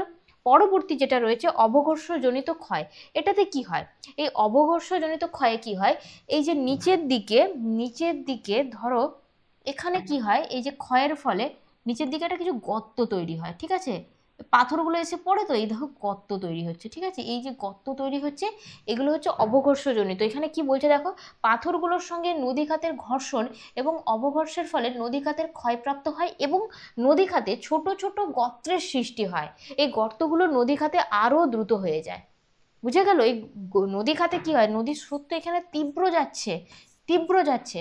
সে ফার্স্টে কি করলো, নরম শিলায় ধাক্কা মারলো, নরম শিলায় ধাক্কা মেরে কি করলো, সেই শিলাটাকে ভেঙে দিল। ভেঙে দেওয়ার ফলে কি হলো, ঘর্ষণ হলো। ঘর্ষণ মানে কি, সেখানে ছোট ছোট পাথরগুলো নিজেদের মধ্যে ঠোকাঠুকি করলো, তারা ভেঙে গেল। ভেঙে যাওয়ার পরে একটা এসে কি হয়, নদীর তলদেশে বা নদীর গর্ভে কি করে, যে জমাট বাঁধে, সেখানে একটা গর্তের সৃষ্টি হয়, সে শিলাটার একটা সাইজ যে মাপটা, সেই গর্তের সৃষ্টি হয়। এই গর্তগুলোর জন্য নদী খাত আরো দ্রুত হয়ে যায়। ঠিক আছে, চলো নেক্সট। নেক্সট কি বলছে, বুদবুদ ক্ষয়। এখানে কি হয়, প্রবল জলস্রোতের সৃষ্ট বুদবুদ শিলা ফাটলে প্রবেশ করে ফাটলে প্রবল চাপ সৃষ্টি করে এবং ক্রমাগত হারে চাপে ফাটল বৃদ্ধি পেতে থাকে এবং একসময় শিলাস্তর ভেঙে যায়। ধরো তোমার এখানে একটা ধরো তোমার এই শিলা, ধরো এটা একটা শিলা, এখানে একটা ছোট্ট ফাটল নিয়েছে, এই জায়গাটা একটা ছোট্ট ফাটল নিয়েছে, জলপ্রপাতের আঘাতে এই জায়গাটা ছোট্ট ফাটল নিয়েছে। তো জলপ্রবাহ তো হচ্ছে এখান দিয়ে, তোমার জলপ্রবাহ কিন্তু হচ্ছে, তীব্র হারে জলপ্রবাহ হচ্ছে, তীব্র হারে জলপ্রবাহ হচ্ছে, তো স্বাভাবিকভাবে কি হচ্ছে, এখানটা ভেঙে যাচ্ছে, এই জায়গাতে ভেঙে যাচ্ছে, এই পাশটা ক্ষয় হয়ে হয়ে এই ফাটলটা কি হচ্ছে, আরো বড় হয়ে যাচ্ছে, এই ফাটলটা কি হচ্ছে, আরো বড় হয়ে যাচ্ছে, এই জায়গায় ফাটলটা তোমার কি হলো, আরো বড় হয়ে গেল, ধরো এই রকম হয়ে গেল, ফলে কি হচ্ছে, জলস্রোত এখান দিয়ে আরো তীব্র হারে যাচ্ছে। বোঝা গেল? সেই শিলাস্তর কি হয়, এক সময় ভেঙে যাবে। ধরো এই পাশ দিয়ে আরো যদি জলস্রোত যেত, এ পাশটাও কি হবে, ভেঙে যাবে, এ পাশটাও আমার ভেঙে যাবে। তো গোটা শিলাটাই আমার কি হয়ে যাচ্ছে, আস্তে আস্তে আস্তে আস্তে গোটা শিলাটাই আমার এরকম টুকরো টুকরো টুকরো টুকরো হয়ে গেল। ক্লিয়ার? এই হচ্ছে আমার ক্ষয়কাজ। ক্ষয়কার্যের যে প্রক্রিয়া, এই হচ্ছে সেই জিনিস। একদম সংক্ষিপ্ত করে আমি বলে দিলাম, আশা করছি তোমাদের আর একবারও গোলাবে না। এখানে পাঁচটা প্রক্রিয়া হয় দবনজনিত, তারপরেই হবে জলপ্রবাহ, তারপরেই হবে তোমার ঘর্ষণ, তারপরেই অবঘর্ষণ এবং শেষে আসবে বুদবুদ ক্ষয়। ক্লিয়ার? চলো নেক্সট আসছি, পরবর্তী আমাদের যে রয়েছে, পরবর্তী কি রয়েছে বলতো, পরবর্তী রয়েছে আমাদের নদীর কাজ। নদীর কাজ এখানে কি রয়েছে, দ্রবণ প্রক্রিয়া রয়েছে এখানে আমার। দ্রবণ প্রক্রিয়া, প্রথম যে প্রক্রিয়াটা রয়েছে সেটা হচ্ছে আমার দ্রবণ প্রক্রিয়া।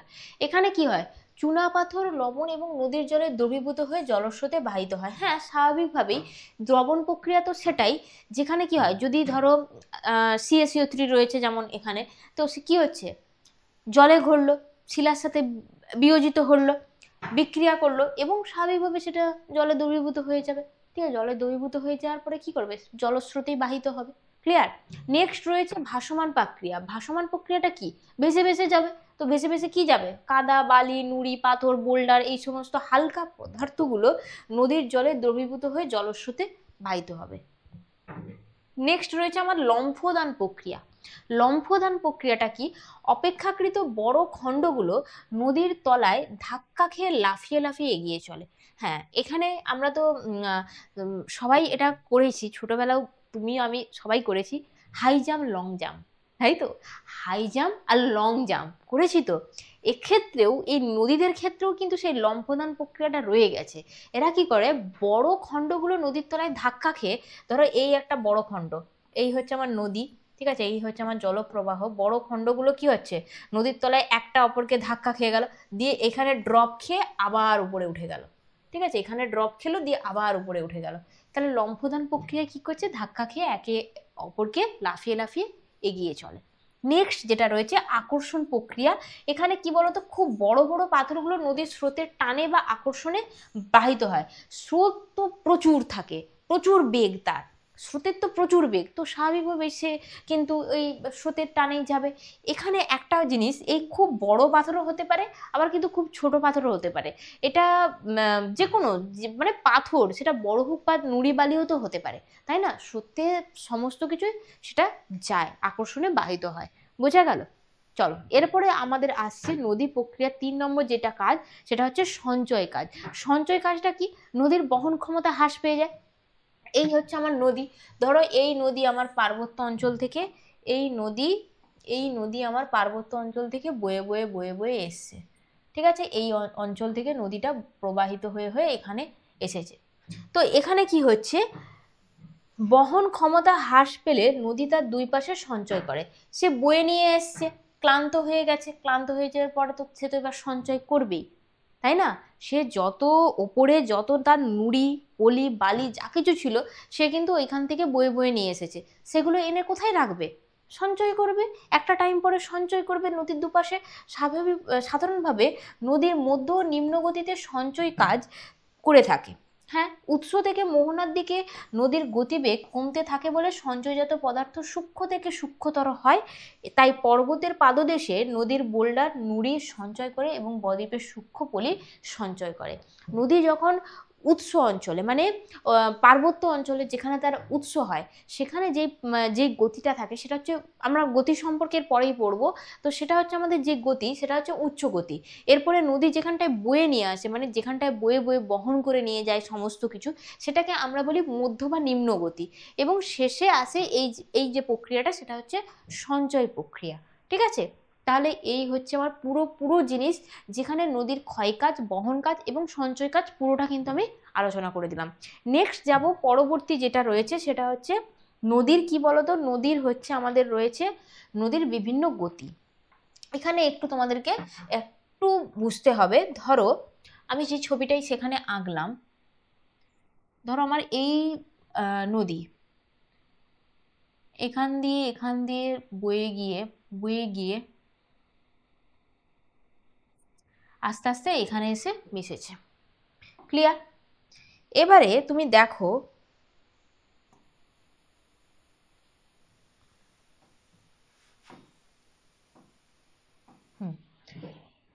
এখানটাতে পার্বত্য অঞ্চল, এই অঞ্চলটা পর্যন্ত কিন্তু আমার নদীর গতি থাকে কি বলতো, উচ্চ গতি। এই অঞ্চলটা পর্যন্ত নদীর গতি থাকে উচ্চ গতি। আর এই অঞ্চলটা পর্যন্ত, থামো, এই অঞ্চলটা নয়, ধরো এই জায়গাটা পর্যন্ত, ঠিক আছে, এই জায়গাটা পর্যন্ত নদীর গতি থাকে নিম্ন বা মধ্য গতি। তাহলে প্রথম যে অংশটা, মানে এই যে অঞ্চলটা এখান পর্যন্ত, এটা হচ্ছে আমার উচ্চ গতি, এটা হচ্ছে আমার গতিবেগটা উচ্চ গতি।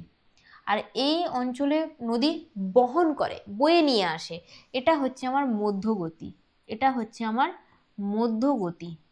আর এইখানটাই হচ্ছে আমার নিম্ন গতি। নিম্ন গতি এই জায়গাতে এসেই কিন্তু নদী সঞ্চয় করতে থাকে। এই মধ্যর একটু মানে শেষের অংশ থেকে সঞ্চয় ক্রিয়া কিন্তু শুরু হয়ে যায়, এজন্য আমরা বলি মধ্য ও নিম্ন গতিতে সঞ্চয় কাজ হয়।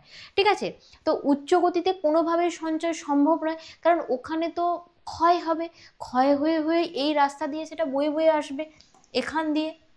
ধরো এখান দিয়ে সেটা বয়ে বয়ে আসবে, এই বয়ে বয়ে নিয়ে আসবে, বহন হচ্ছে, এই প্রক্রিয়াটা হচ্ছে বহন। তাহলে এই প্রক্রিয়াটা আমি যদি এখানে তোমাকে দেখাই, এটা হচ্ছে এই প্রক্রিয়ায় আমার কি কাজ করছে, এই লাল অংশটায় আমার ক্ষয় কাজ হচ্ছে। তারপরে কি হচ্ছে, আমার এই সবুজ অংশটায় কি হচ্ছে বাবা, এই অংশটা আমার বহন কাজ হচ্ছে। এবং এই মানে এই অংশের প্রায় শেষের দিকে এসে কিন্তু এই অংশটায় কিন্তু আমার কি কাজ হচ্ছে বলতো, এই অংশটায় হচ্ছে কিন্তু আমার কি বলে, সঞ্চয় কাজ। ঠিক আছে, সঞ্চয় কাজ। তাহলে উচ্চগতি, মধ্যগতি, নিম্নগতি, এই যে নদীর গতিবেগ, ঠিক আছে, এই যে উচ্চগতি, মধ্যগতি এবং নিম্নগতি, এই গতিবেগ কিন্তু সব নদীতে স্পষ্টভাবে বোঝা যায় না। গতিবেগ আছে তিনটে নদীতেই, কিন্তু উচ্চগতি, মধ্যগতি, নিম্নগতি আছে, কিন্তু সব নদীতে বোঝা যায় না। সব সব নদীতে যেটা, মানে কয়েকটা নদী আছে যেগুলো বোঝা যায়, যেমন ধরো গঙ্গা, ঠিক আছে, গঙ্গা, আচ্ছা, ব্রহ্মপুত্র,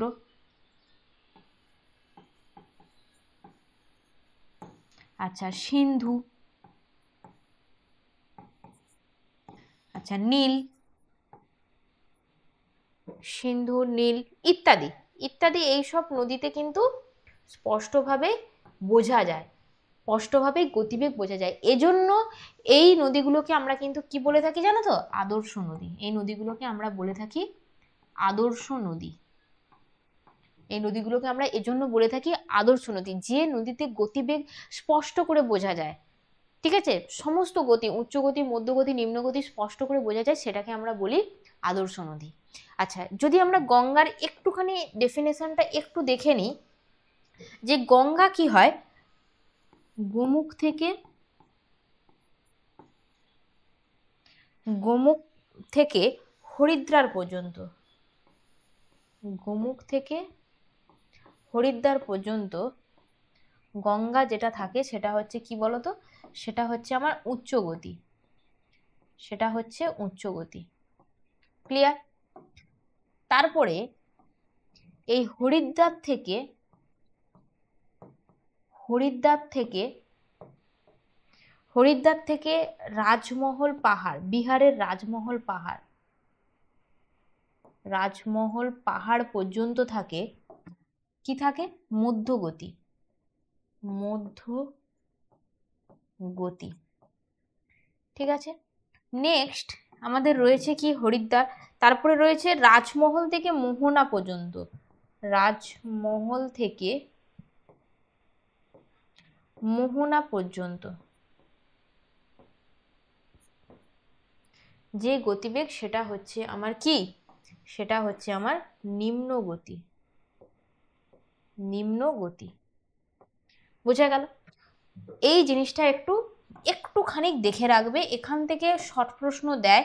ঠিক আছে, আমি এই জন্য এটা এখানে লিখে দিলাম, এখান থেকে শর্ট প্রশ্ন দেয়, খুবই দেয়। ঠিক আছে, এই জিনিসটা একটু মনে রাখবে, এই তিনটে গতি কিন্তু নদীর জন্য ইম্পর্টেন্ট। বোঝা গেল? আচ্ছা, এখানে একটা জিনিস বলার, এই যে উচ্চগতি, মধ্যগতি এবং নিম্নগতি, ঠিক আছে, এখানে কি হয়, ধরো আমি এই জায়গাটায় করলাম, এই জায়গাটা আমার উচ্চগতি, এখানে নদী কিরকম হয় বলতো? খুব সংকীর্ণ হয়, খুব সংকীর্ণ হয়। তারপরে নদীটা অতটাও সংকীর্ণ হয় না, তারপরে তো আরোই হয় না। এই জিনিসটা কিন্তু মাথায় রাখতে হবে, এই জিনিসটা কিন্তু অবশ্যই তোমাকে মাথায় রাখতে হবে। এটা হচ্ছে আমার উচ্চগতি, এটা হচ্ছে আমার মধ্যগতি এবং এটা হচ্ছে আমার নিম্নগতি। শেষেরটা হচ্ছে নিম্নগতি। এটা কি অত্যন্ত গভীর ও সংকীর্ণ, এখানটা কি চওড়া, অত্যন্ত চওড়া এবং কম সংকীর্ণ, এটা তো একেবারেই সংকীর্ণ নয়। ঠিক আছে, এটা হচ্ছে আমার উচ্চগতি, এটা মধ্যগতি এবং এটা নিম্নগতি। এটা আমি ভূমিরূপের স্ট্রাকচার দেখিয়ে এটা আমি এঁকে দিলাম। ঠিক আছে, ভূমিরূপের স্ট্রাকচারের ভিত্তিতে এইরকম হবে। ক্লিয়ার? তো চলো নেক্সট আসবো আমরা পরবর্তী যেটা, সেটা হচ্ছে আমাদের উচ্চ গতিতে নদী কার্যের ভূমিরূপ। উচ্চ গতিতে নদী কার্যের ভূমিরূপ, এখানে এটা খুব ইম্পর্টেন্ট প্রশ্ন কিন্তু। ঠিক আছে, এটা খুব ইম্পর্টেন্ট প্রশ্ন, 5 নম্বরের প্রশ্নের জন্য, উচ্চ গতিতে নদী কার্যের গঠিত ভূমিরূপ। আচ্ছা বাবা, তুমি আমাকে একটা কথা বলো, এখানে নদী কার্যে বলেছে, কার্য তো যে কোনো একটা হতে পারে, ক্ষয় হতে পারে, বহন হতে পারে, অথবা সঞ্চয় হতে পারে। তাহলে এখানে কি কাজ করছে? উচ্চ গতিতে সবসময় কি কাজ করে? উচ্চ গতিতে সবসময় কি কাজ করে? ক্ষয় কাজ করে। তাহলে উচ্চ গতিতে এখানে যদি তোমাকে বলে যে ক্ষয় কাজ, তার মানে এখানে কি কাজ হচ্ছে? এর হচ্ছে প্রধান কাজ হচ্ছে ক্ষয় কাজ করা। উচ্চ গতিতে ক্ষয় কার্যের তিনটি ভূমিরূপের আলোচনায় দেয়, মানে সাধারণত তিনটেই দিয়ে থাকে, তো 5 নম্বরে 5টাও দিতে পারে। তো চলো এটা আমরা এবার বুঝে নিই। প্রথম পয়েন্ট যেটা রয়েছে সেটা হচ্ছে আই আকৃতির উপত্যকা বা গিরিখাত। চলে আসো, ছবিতে চলে আসো। একটু সংকীর্ণ হলে ভালো হয় দেখতে। চলো,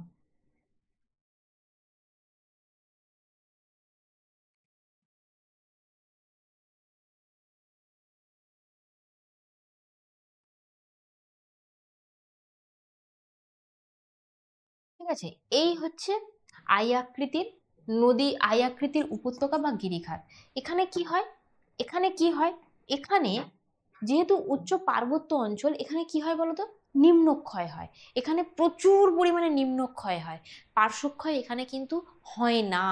এখানে পার্শ্বক্ষয় হয় না, কারণ কি, এখানে জলের গতিবেগ অনেক বেশি থাকে। উচ্চ পার্বত্য অঞ্চলে যেখানে নদীর উৎসস্থল, সেখানে জলের গতিবেগ কিন্তু অনেক বেশি থাকে, যার ফলে কি হয়, এখানে পার্শ্বক্ষয় হয় না, এখানে নিম্নক্ষয় হয়। নিম্নক্ষয় হওয়ার ফলে কি হয়, অত্যন্ত এই যে আকৃতিটা, এখানটায় কি হয়, অত্যন্ত সংকীর্ণ হয়, গভীর হয়।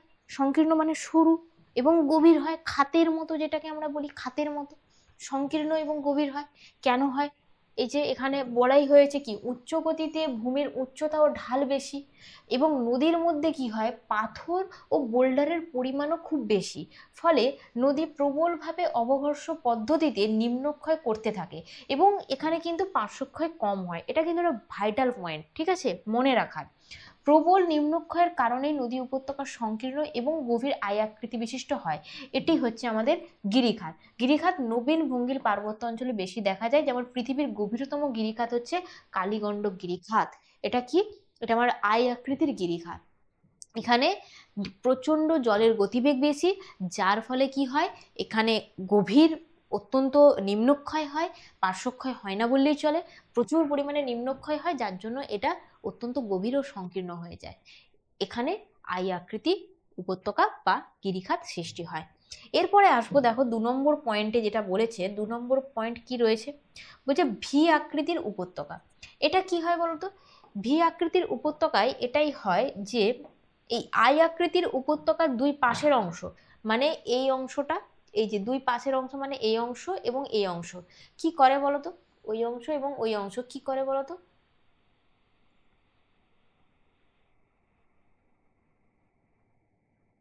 এরকম ক্ষয় হয়ে যায়। এই জায়গাগুলোই কি করে বলতো, পার্শ্বক্ষয় হয়। এখানে কি হয়, প্রচুর বৃষ্টি হয়, ঠিক আছে, এখানে বৃষ্টি হয়।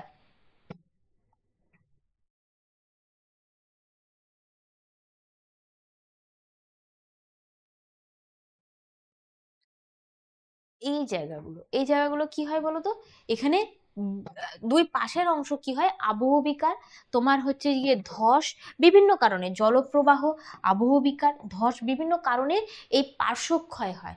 পার্শ্বক্ষয় হওয়ার ফলে কি হয়, এই অংশটা সংকীর্ণ ছিল, ধরো আমার, ধরো আমি তোমাদেরকে যদি একটু সুন্দর করে বোঝাই, এখানে প্রচুর পরিমাণে নিম্নক্ষয় হয়েছে, যার ফলে এটা কি হয়েছে, অত্যন্ত গভীর হয়েছে, তাই না, অত্যন্ত গভীর হয়েছে। আর এটা কি হয়েছে, সরু হয়েছে। এবার ধরো এই সাইডের মানে এই অংশটায় এবং এই অংশতে কি হয়েছে, আবহবিকার, জলপ্রবাহ, এবং সেখানে কি হচ্ছে, ধস, ধসের ফলে কি হচ্ছে, এগুলোর পার্শ্বক্ষয় হচ্ছে। এখানগুলো যদি ক্ষয়ে যায়, তাহলে এই অংশটা কি হবে, আস্তে আস্তে আস্তে আস্তে এইরকম হয়ে যাবে, মানে কম সংকীর্ণ হয়ে যাবে। কম সংকীর্ণ হয়ে গেলে কি হবে, এই জায়গাটা ভি এর মতো দেখতে লাগছে, তাই না, আই ছিল, সেটা কি হচ্ছে, ভি এর মতো দেখতে লাগছে, দেখো ভি এর মতো দেখতে লাগছে, বুঝা গেল, ভি এর মতো দেখতে লাগছে। এজন্যই একে আমরা বলি ভি আকৃতির উপত্যকা।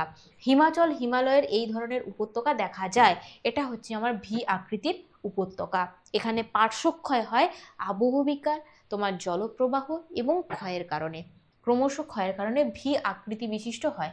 এখানে আই আকৃতির উপত্যকা, সেখানে পার্শ্বক্ষয় হয়ে গেলে সেটা হয়ে যাবে আমার ভি আকৃতির উপত্যকা। ক্লিয়ার? এরপর আসবো ক্যানিয়ন। ক্যানিয়নে কি হয় বলতো, ক্যানিয়ন হচ্ছে শুষ্ক অঞ্চলে, এটা হচ্ছে শুষ্ক অঞ্চলে গভীর এবং সংকীর্ণ আই আকৃতির উপত্যকা হলো ক্যানিয়ন। বৃষ্টির অভাবে এখানে পার্শ্বক্ষয় হয় না বললেই চলে, এই উপত্যকাটিকে গভীর এবং সংকীর্ণ হয় এবং আই আকৃতির বিশিষ্ট হয়, এজন্য একে ক্যানিয়ন বলে। যেমন বিখ্যাত ক্যানিয়ন হচ্ছে কি, গ্র্যান্ড ক্যানিয়ন। মানে এই আই আকৃতির যে উপত্যকা, এই আই আকৃতির যে উপত্যকা, সেটা শুষ্ক অঞ্চলে কি হয়, গভীর এবং সংকীর্ণ এবং আয়াকৃতির উপত্যকা সৃষ্টি হয়। শুষ্ক অঞ্চলে কি হয়, বৃষ্টিপাত হয় না, তো বৃষ্টিপাত হয় না, তো বৃষ্টিপাতের অভাবে কি হয়, সেখানে পার্শ্বক্ষয় হবে না। বৃষ্টিপাত না হলে কিভাবে পার্শ্বক্ষয় হবে, তো স্বাভাবিকভাবে সেই অঞ্চলটা আরো ডেপতে চলে যাবে, ডেপতে চলে যাবে। তো ডেপতে গেলে কি হবে, সেখানে আরো সেটা অত্যন্ত গভীর হবে, আর কি হবে, সংকীর্ণ হবে। সেই আই আকৃতি বিশিষ্ট অঞ্চলকে কিন্তু আমরা ক্যানিয়ন বলি। বোঝা গেল? এটা হলো আই আকৃতির উপত্যকা গিরিখাত। এটা যখন শুষ্ক অঞ্চলে আরো গভীর এবং সংকীর্ণ হয়ে যাবে, সেই উপত্যকাকে কিন্তু আমরা ক্যানিয়ন বলি। ক্লিয়ার? চলো নেক্সট। নেক্সট আমরা যাব গিরিখাত এবং ক্যানিয়নের পার্থক্য কি। দেখো এটা একটু বোঝার আছে, তো চলো লেখা যাক। গিরিখাত এবং ক্যানিয়নের কি পার্থক্য রয়েছে। গিরিখাত এবং ক্যানিয়নের পার্থক্য।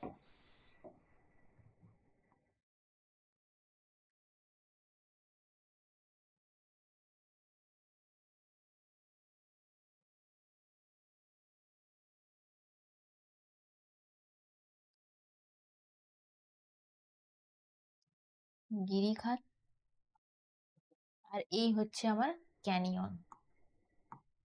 গিরিখাত এবং ক্যানিয়নের মধ্যে কি পার্থক্য রয়েছে, গিরিখাত এবং ক্যানিয়নের মধ্যে আমার কি পার্থক্য রয়েছে বা সেটা আমাদের দেখার বিষয়।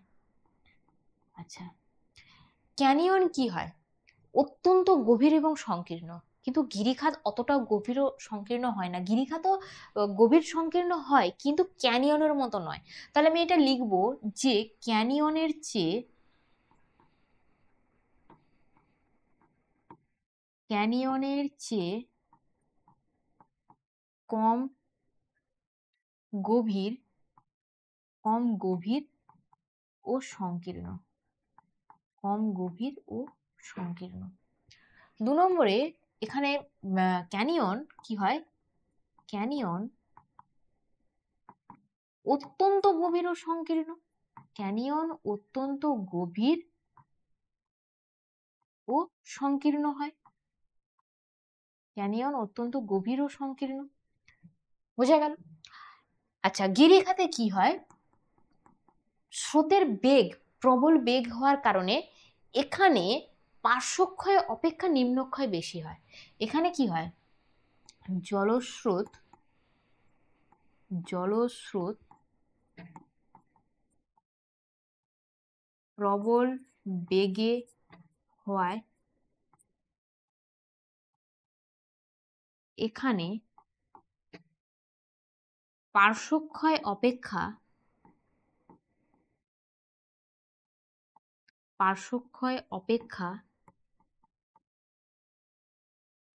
নিম্নক্ষয়, পার্শ্বক্ষয় অপেক্ষা নিম্নক্ষয় বেশি হয়। আর এই ক্যানিয়নে কি হয়, নিত্য প্রবাহ নদী,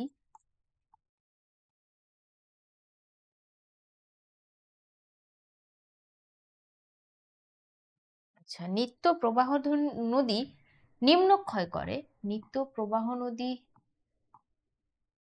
নিম্নক্ষয় করে, কিন্তু বৃষ্টির অভাবে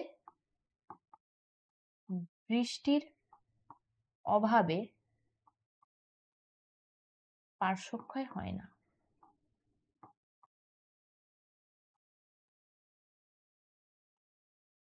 বৃষ্টির অভাবে এখানে পার্শ্বক্ষয় হয় না। আচ্ছা, এটা এখানে কি জলবায়ু বিরাজ করে, এই গিরিখাত যেখানে হয় এখানে জলবায়ু কিরকম থাকে, এখানে বৃষ্টিপাতযুক্ত আর্দ্র জলবায়ু।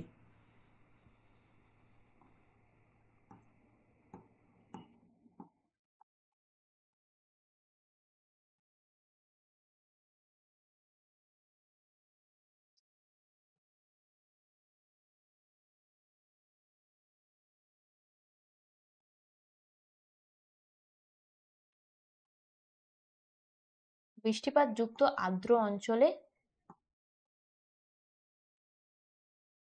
গিরিখাত গঠিত হয়। আর এটা কোথায় হয়, বৃষ্টিহীন শুষ্ক অঞ্চলে। বৃষ্টিহীন শুষ্ক অঞ্চলে, বৃষ্টিহীন শুষ্ক অঞ্চলে ক্যানিয়ন গঠিত হয়।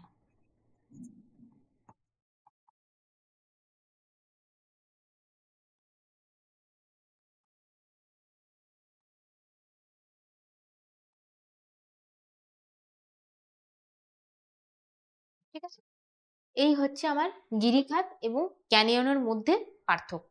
ক্যানিয়ন হচ্ছে কম, ক্যানিয়ন হচ্ছে গিরিখাত কম গভীর এবং সংকীর্ণ, ক্যানিয়ন হচ্ছে অত্যন্ত গভীর ও সংকীর্ণ।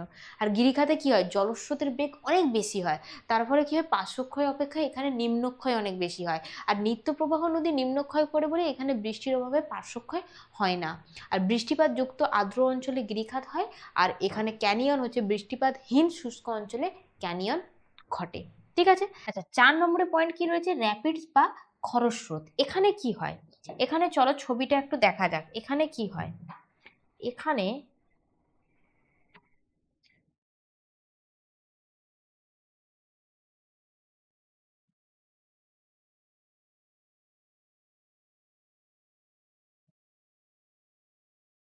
এটা আমার, তোমার কি ছিল, একটা কঠিন শিলা এবং একটা কোমল শিলা। এটা আমার কি কঠিন শিলা, এখান থেকে আমার কোমল শিলা এই যে আঘাত হয়ে ভিতর দিকে জলপ্রপাতের আঘাত হয়ে ঢুকে গেছে। এটা আবার কি, এখানটা আমার কোমল শিলা রয়েছে, আবার এখানটা উঁচু হয়ে গেছে, উঁচু হয়েছে, আবার এই জায়গাটা নিচু হয়ে গেছে, আবার এই জায়গাটা নিচু হয়ে যায়, আবার এই জায়গাটায় উঁচু হয়ে গেছে। ঠিক আছে, এই রকম করে দেখো পর্যায়ক্রমিকভাবে থাকছে কঠিন শিলা এবং কোমল শিলা। এই যে উঁচু অংশটা, এই যে দেখো না, এই জায়গাটায় উঁচু হয়ে আছে, এটা আমার কঠিন শিলা, মানে এই জায়গাটা বেশি ক্ষয় হয়নি। এই জায়গাটাও কোমল শিলা, এই জায়গাটাও উঁচু হয়ে আছে, এই জায়গাটা আমার ক্ষয় হয়নি। এখানটাও দেখো সেম ভাবে, এখানটা উঁচু হয়ে আছে, এই জায়গাটা আমার ক্ষয় হয়নি। এগুলো হচ্ছে আমার কঠিন শিলা। আর দেখো যেগুলো ভেতর দিকে ঢুকে গেছে, এগুলো কি হয়েছে বলতো, এগুলো কি হয়েছে, ক্ষয় হয়ে গেছে, এগুলো আমাদের কোমল শিলা। তাহলে এই কঠিন শিলা এবং কোমল শিলার যে পর্যায়ক্রমিক যে ভাবে রয়েছে, এক্ষেত্রে কি হয়েছে, কঠিন শিলা অপেক্ষা নরম যে শিলা সেটা বেশি ক্ষয় হয়ে গেছে। এর ফলে কি হয়েছে, জল এইরকম এরকম এরকম ধাপে ধাপে নেমে আসছে। এটাকেই আমরা বলি র্যাপিডস বা খরস্রোতা নদী। চলো একটু এখানটায় আমি লিখে দিই, তাহলে তোমাদের সুবিধা হবে। এটা হচ্ছে আমার কি, এটা হচ্ছে আমার কঠিন শিলা, আর এটা কি, এটা হচ্ছে আমার কোমল শিলা, এটা হচ্ছে আমার কোমল শিলা। একইভাবে এটাও কঠিন, এটাও কঠিন, আর এটা হচ্ছে আমার কোমল। আর এটা কি, এটা কঠিন, এটা হচ্ছে আমার কোমল। ঠিক আছে, এটা হচ্ছে কঠিন কোমল, কঠিন কোমল কঠিন। যে উঁচু যেগুলো সেগুলো কঠিন শিলা, সেগুলো ক্ষয় হতে পারেনি। আর যেগুলো নরম মানে কোমল শিলা, সেগুলো ক্ষয় হয়ে গেছে। এই জন্য কি হচ্ছে, জল ধাপে ধাপে নামছে। এটাকেই তার ফলে কি হচ্ছে, জল অত্যন্ত খরস্রোত হয়েছে। বোঝা গেল, এগুলো কোথায়, হিমালয়ের অলকানন্দা এবং ভাগীরথী এবং মন্দাকিনী প্রভৃতি নদীতে এই র্যাপিডস দেখা যায়। নেক্সট আসবো, পরবর্তী পয়েন্ট হচ্ছে আমাদের জলপ্রপাত। এখানে কি, পার্বত্য উপত্যকার ঢালু হওয়ার জন্য নদীর জল থেকে নদীর জল ওপর থেকে নিচে প্রবল বেগে নেমে আসে, এবং এটাই হচ্ছে জলপ্রপাত। চলো এঁকে নিয়ে যাক ছবিটা একবার, কি হয় ব্যাপারটা। ধরো এই আমার শিলা, এখানে আমার কি, এই ক্ষয় হয়ে গেছে। ঠিক আছে, এই জায়গাটা কি হয়েছে, চলো এটা আরেকবার আঁকা যাক। দেখো এখানটাতে কি হয়েছে, এটা আমার কঠিন শিলা ছিল, এই জায়গাটা আমার হচ্ছে কঠিন, আর এটা হচ্ছে আমার কোমল। এটা হচ্ছে আমার কঠিন শিলা, আর এটা হচ্ছে আমার কোমল শিলা। তো কি হয়েছে, জল জল আসছে, জল আসছে, এখান থেকে জল আসছে, দিয়ে জলপ্রবাহ হচ্ছে, এসছে এসছে, এখানটায় কি হচ্ছে, জল পড়ছে, জল পড়ছে, এখানটা দিয়ে এসে জল, এসে জল পড়ছে। এই যে প্রবল বেগে নিচে নেমে আসছে, কঠিন শিলা এবং কোমল শিলা তো ক্ষয়প্রাপ্ত হয়ে গেছে। আমরা খরস্রোতাতে অলরেডি দেখে নিয়েছি যে ক্ষয় পেতে পেতে, আমি ধরো একটা ধাপ আঁকলাম, ঠিক আছে, কঠিন আর কোমল একটা ধাপ আঁকলাম, সেক্ষেত্রে কি হয়, সেক্ষেত্রে কি হচ্ছে, এই শিলাটা ভেতর দিকে চলে আসছে, এখানে কি হচ্ছে, ফলে জলপ্রপাতের সৃষ্টি হচ্ছে। কঠিন ও কোমল শিলা পর্যায়ক্রমিক অবস্থান, এবং কোমল শিলা বেশি ক্ষয়। স্বাভাবিক, দেখো এখানে হচ্ছে কোমল শিলা বেশি ক্ষয়ে গেছে, যার ফলে জলটা এসছে এবং নিচে পড়ছে, এবং কোমল শিলা ক্ষয় হয়ে গেছে, তাই না। তার এটা আর কি কিভাবে হতে পারে, গতিপথে আড়াআড়ি চ্যুতি ঘটলে। আচ্ছা, 3 নম্বর হচ্ছে হিমবাহ উপত্যকা, হিমবাহ সৃষ্টির ঝুলন্ত উপত্যকা ঘটলে এই জলপ্রবাহ কিন্তু সৃষ্টি হতে পারে। নেক্সট পয়েন্ট দেখো, এটা খুব মোস্ট একটা ইম্পর্টেন্ট প্রশ্ন, যে জলপ্রপাতের পশ্চাৎ পশ্চাৎ অপসরণ, জলপ্রপাতের পশ্চাৎ অপসরণ কেন হয়, বা জিনিসটা কি। এই পয়েন্টটা কিন্তু, এই প্রশ্নটা কিন্তু খুব ইম্পর্টেন্ট প্রশ্ন, জলপ্রপাতের পশ্চাৎ অপসরণ এটা কি হয়। ঠিক আছে, এটা কি হয়, ধরো এই যে, আমি যদি এই ছবিটাতেই আমি যদি তোমাকে বোঝাই, এখানে কি হচ্ছে দেখো, কঠিন শিলা আর কোমল শিলা, কোমল শিলা কি হচ্ছে, ক্ষয়প্রাপ্ত হয়ে গেছে। না, এঁকেই দিই, তাহলে জিনিসটা তোমরা ছবিটা পরীক্ষার সময় দিতে পারবে, তাতে করে তোমাদেরই সুবিধে হবে। আমি একটু এঁকেই দিই না হয়।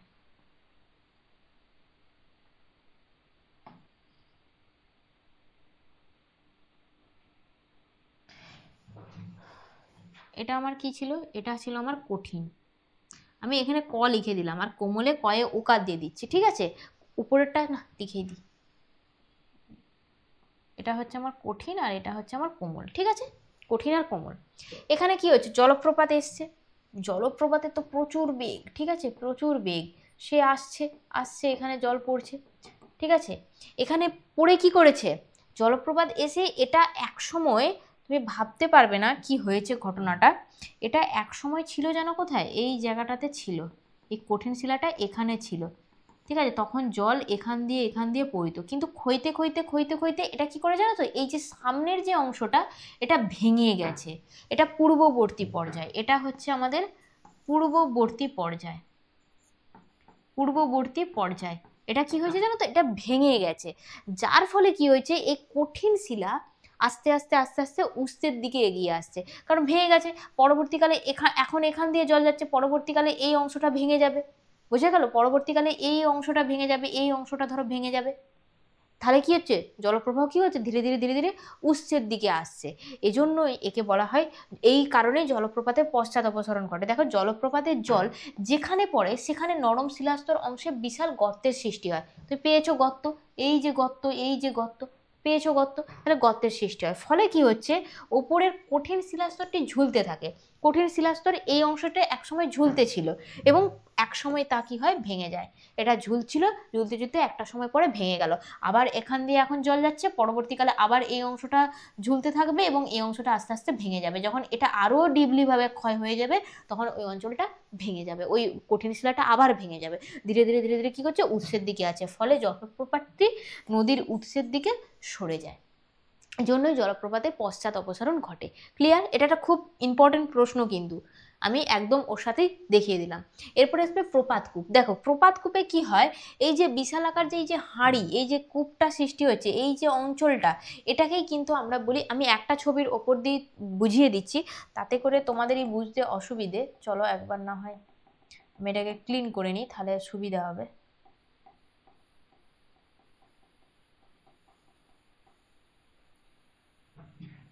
হ্যাঁ, দেখবে চলো। প্রপাতকূপে কি বলছে, জলপ্রবাহের জল প্রবল বেগে যেখানে পড়ে সেখানে একটা বিশালাকার হাঁড়ি বা গর্তের সৃষ্টি হয়। হ্যাঁ হয়েছে তো, এখানে দেখো না, এই যে হাঁড়ি বা গর্তের সৃষ্টি হয়েছে, এই যে এখানে হাঁড়ি বা গর্তের সৃষ্টি হয়েছে, এই যে হাঁড়ি বা গর্তের সৃষ্টি হয়েছে, তাই না, এটাকেই আমরা বলছি প্রপাতকূপ, এটাকেই আমরা বলছি প্রপাতকূপ। এই জলপ্রবাহ আসছে, এখানে একটা বিশাল আকার যে হাঁড়ি বা গর্তের সৃষ্টি হয়েছে, এই যে হাঁড়ি বা গর্তের সৃষ্টি হয়েছে, এটা হচ্ছে প্রপাতকূপ। আর মন্থকূপটা কি বলতো, মন্থকূপটা, মন্থকূপ হচ্ছে নদীর তলদেশে, এই যে প্রক্রিয়ায় নদীর তলদেশে কি হয় জানো তো, ছোট ছোট ছোট ছোট গোলাকার এবং মসৃণ গর্ত সৃষ্টি হয়, একে বলা হয় মন্থকূপ। ওই যে প্রপাতকূপটা গেল, ওই যে প্রপাতকূপটা তৈরি হলো, এই যে প্রপাতকূপটা তৈরি হলো, এখানে কি হয়, ছোট ছোট ছোট ছোট নুড়ি বালিতে আরো একটা গর্ত তৈরি হয়, গর্ত সৃষ্টি হয়, ঠিক আছে। জলপ্রবাহের সঙ্গে যে বোল্ডার নুড়ি টুড়িগুলো আসে না, সেগুলো কি হয়, নদী অবঘর্ষ প্রক্রিয়ায় নদীর তলদেশে সেগুলো ছোট ছোট গোলাকার বা মসৃণ গর্ত সৃষ্টি করে, এইটাকে আমরা বলি মন্থকূপ। এরপরে লাস্ট যে ক্ষয়কার্যের পয়েন্টটা রয়েছে, শৃঙ্খলিত শৈলশিরা। এখানে কি হয়, এই শৃঙ্খলিত শৈলশিরাতে কি হয়, এখানে কি হয় চলো একবার দেখে নেওয়া যাক, এখানে কি হয়।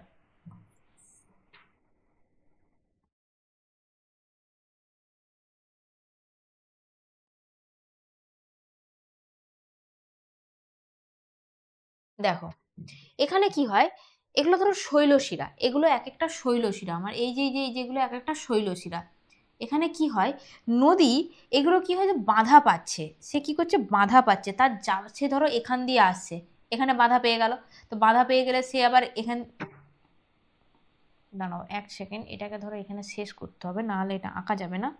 হ্যাঁ ধরো এখানে বাধা পেয়ে গেল, তাহলে তখন সে এদিক দিয়ে আবার বাঁক নিবে, এদিক দিয়ে বাঁক নিবে, এই যে তার টার্ন নেওয়া, বিভিন্ন শৈলশিরায় সে বাধা পাচ্ছে এবং বাধা পেয়ে ফলে কি করছে, সে এঁকে বেঁকে যাচ্ছে, সে বাধা পাওয়ার ফলে সে শৃঙ্খলিত শৈলশিরায় বাধা পাচ্ছে এবং বাধা পাওয়ার ফলে সে এঁকে বেঁকে যাচ্ছে, এটাকেই আমরা বলবো শৃঙ্খলিত শৈলশিরা, এটাকেই আমরা বলবো শৃঙ্খলিত শৈলশিরা।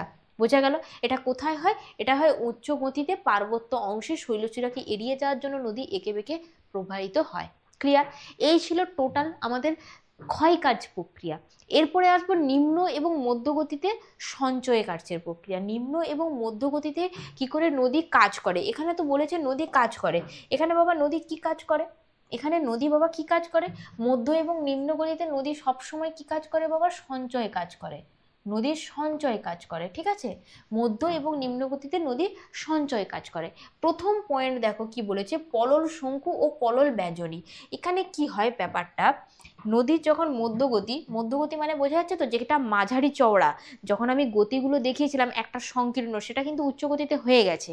এরপরে যে মাঝারি যে চওড়া আকৃতির যে পোর্শনটা, মানে ধরো এখান থেকে তো হচ্ছে এই যে মধ্যগতি, এই যে এই অঞ্চল থেকে ধরো এই অংশটা পর্যন্ত, এটা হচ্ছে নদীর মধ্যগতি, মধ্য, আর নিচের অংশটা হচ্ছে আমাদের নিম্নগতি, এই অংশটা হচ্ছে ধরো নিম্নগতি। এই দুটো অংশের নদী কি কাজ করে, সবসময় সঞ্চয় কাজ করে। তো সেইগুলো আমরা এখন পড়বো। তাহলে প্রথম পয়েন্ট হচ্ছে পলল শঙ্কু এবং পলল ব্যঞ্জনী। এখানে ছবিটা কিরকম হবে, এখানে ছবিটা কিরকম হবে, ধরো আহ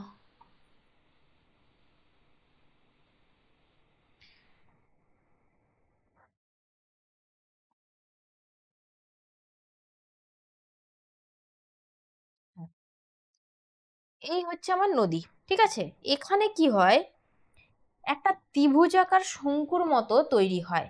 এখানটাতে কি হয়, জলপ্রবাহের কাছে এই অঞ্চলটায় কি হয় বলতো, একটা ত্রিভুজাকার শঙ্কুর মতো তৈরি হয়, এই অংশটায়, এই অংশটায়, ঠিক আছে, এইটাকে আমরা বলি যে পলল শঙ্কু। দেখো পর্বতের পাদদেশে নদীর সঞ্চয়ের ফলে ত্রিকোণাকার শঙ্কুর মতো যে মৃদু ঢালু সমভূমি গঠন করে, সেটাকে আমরা বলি পলল শঙ্কু।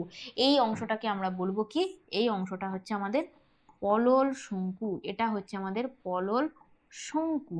তাহলে পলল ব্যঞ্জনী কোনটা, এই পলল শঙ্কু থেকে যখন হাত পাখার মতো, ঠিক হাত পাখার মতো এই রকম যে বিস্তীর্ণ যে অংশটা বেরিয়ে থাকবে, যেটা দেখতে পুরো হাত পাকার মতো, যে শঙ্কুটি হাত পাকার মতো দেখতে হলে সেটাকে আমরা বলবো, এই অঞ্চলটাকে আমরা বলবো পলল ব্যঞ্জনী, পলল ব্যঞ্জনী। ক্লিয়ার, পলল শঙ্কু আর পলল ব্যঞ্জনী ক্লিয়ার। একটা ত্রিকোণাকার শঙ্কুর মতো হবে, সেটা হচ্ছে পলল শঙ্কু, তারপরে হচ্ছে পলল ব্যঞ্জনী। নেক্সট আসবো মিয়েন্ডার। মিয়েন্ডারটা কি, মিয়েন্ডার হচ্ছে মধ্য এবং নিম্ন গতিতে নদী আঁকাবাঁকা গতিপথে মিয়েন্ডার বলে। মধ্য এবং নিম্ন গতির বেগ খুব কম থাকায় সামান্য বাধা পেলেই তাই এড়িয়ে চলার জন্য নদী পার্শ্বক্ষয় এবং সঞ্চয়ের মাধ্যমে এঁকে বেঁকে প্রবাহিত হয়, মানে জাস্ট এই ধরনের জিনিসটা, তুমি বলতে পারো জাস্ট এই ধরনের জিনিসটা, এই যে এঁকে বেঁকে প্রবাহিত হচ্ছে, এখানে কি হচ্ছে, তোমার এই জায়গাটা কি হচ্ছে, সঞ্চয় হচ্ছে, এই জায়গাটা ক্ষয় হয়ে যাচ্ছে, ঠিক আছে, এই যে অংশটা, এটাকে নদীর যে এঁকে বেঁকে প্রবাহিত হওয়া, এটাকে আমরা বলছি তোমার মিয়েন্ডার। এখানে কি হচ্ছে, মধ্য এবং নিম্ন গতিতে বেগ খুব কম থাকায় সামান্য বাধা পেলে তাই এড়িয়ে চলার জন্য নদীর পার্শ্বক্ষয় এবং সঞ্চয়ের মাধ্যমে এঁকে বেঁকে প্রবাহিত হয়, এটা হচ্ছে আমাদের মিয়েন্ডার, এটা হচ্ছে আমাদের মিয়েন্ডার,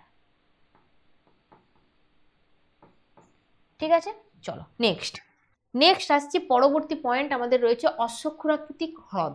এটা খুব একটা ইন্টারেস্টিং জিনিস আর খুব ইম্পর্টেন্ট এই প্রশ্নটাও, ঠিক আছে। এখানে কি হয় বলো তো, এখানে কি হয় চলো একটু দেখানো যাক। প্রথমে এই যে নদী যাচ্ছে, এই হচ্ছে আমার নদী প্রবাহিত হয়েছে, এই যে অঞ্চল, এটা দিয়ে দেখাবো না, হাইলাইটার দিয়ে দেখাই তাহলে আমাদের সুবিধে হবে, এটা মুছতে হয় না। এই ধরো আমার নদী প্রবাহিত হয়েছে, ঠিক আছে, এই অঞ্চল দিয়ে নদী, এই অঞ্চলটা এটা আমার নদী, ঠিক আছে, নদী কি করেছে, তারপরে দেখো ধীরে ধীরে একটা বাঁক নিয়েছে, এই যে একটা বাঁক নিয়েছে, এখানে কি হয়েছে, এই অঞ্চলটা এখান দিয়ে এরকম করে বাঁক নিয়েছে, ফলে কি হয়েছে, এই অংশতে কি হয়েছে, পলি জমা হয়েছে, এখানটায় কি হয়েছে, পলি সঞ্চিত হয়েছে, এখানেও পলি সঞ্চিত হয়েছে, আর এখানেও আমার পলি সঞ্চিত হয়েছে। তাহলে এই জায়গাগুলো পলি সঞ্চিত হয়েছে, জলপ্রবাহ এসছে, জোর ধাক্কা মারছে এখানে, ধাক্কা এই জায়গাটা ধাক্কা মারছে, এই জায়গাটা ধাক্কা মেরে মেরে এই জায়গাটা ক্ষয়ে গেছে, ক্ষয়ে যেয়ে কি হয়েছে, এই জায়গাটা আরো বেশি করে ওই জায়গাতে পলি সঞ্চয় হয়েছে, খুব জল এসছে, জলপ্রবাহ এসছে, ক্ষয় হয়ে যাওয়ার পরে ওই জায়গাটা ভেতর দিকে ঢুকে গেছে, এখান থেকেও সেম আরো জলপ্রবাহ এসছে, আরো জলপ্রবাহ এসে এসে কি করেছে, এই জায়গাটাতে আরো পলি জমা হয়েছে, এখানটাতে আরো পলি জমা হয়েছে, এখানটায় আরো পলি জমা হয়েছে, এই অংশেও দেখো এখানটায় কম ছিল, এখানে আরো বেশি হয়েছে। জলপ্রবাহের বেগ যত বেশি হয়ে যাচ্ছে, তখন কি করছে, এটা ধীরে ধীরে ধীরে ধীরে ধীরে ধীরে আরো ভেতর দিকে দেখো ডেপথ হয়ে যাচ্ছে, এই যে অংশটা, এই যে অংশটা দাঁড়াও, ঠিক আছে, এই যে অংশটা দেখো ধীরে ধীরে ধীরে ধীরে কতটা ক্ষয়ে ক্ষয়ে কতটা ভেতর দিকে ঢুকেছে, বুঝতে পারছো? এটা জলস্রোতের মানে জলপ্রবাহর প্রবল বেগের জন্য এখান থেকে কি হচ্ছে, আবার পলি সঞ্চিত হয়েছে, এখানেও আরো পলি সঞ্চিত, ধীরে ধীরে ধীরে ধীরে দেখো এই যে শেপটা, এই যে শেপটা, এই আমি যেটা এখন ড্র করছি, এই যে শেপটা দেখো এ কিন্তু ছেড়ে চলে আসছে, এ কিন্তু ছেড়ে চলে এসে পুরো একদম ঘোড়ার খুরের মতো দেখতে হয়েছে, এবং এটা আলাদা হয়ে গেছে, এবং বাকি অংশটা দেখো যেটা ইয়েলো কালার রয়েছে এটা কিন্তু পুরোটাই পলি সঞ্চিত হয়ে গেছে। এটাই হচ্ছে অশ্বক্ষাকৃতি হ্রদ। এখানে কি হয়, অশ্বক্ষাকৃতি হ্রদগুলির সৃষ্টি হয় একটি নদীর বাঁক থেকে, একটি নদীর বাঁক বা মিরেন্ডারগুলির সময়ের সাথে সাথে আরও বেঁকে যায় এবং শেষ পর্যন্ত মূল স্রোত থেকে বিচ্ছিন্ন হয়ে একটি স্বতন্ত্র হ্রদে পরিণত হয়।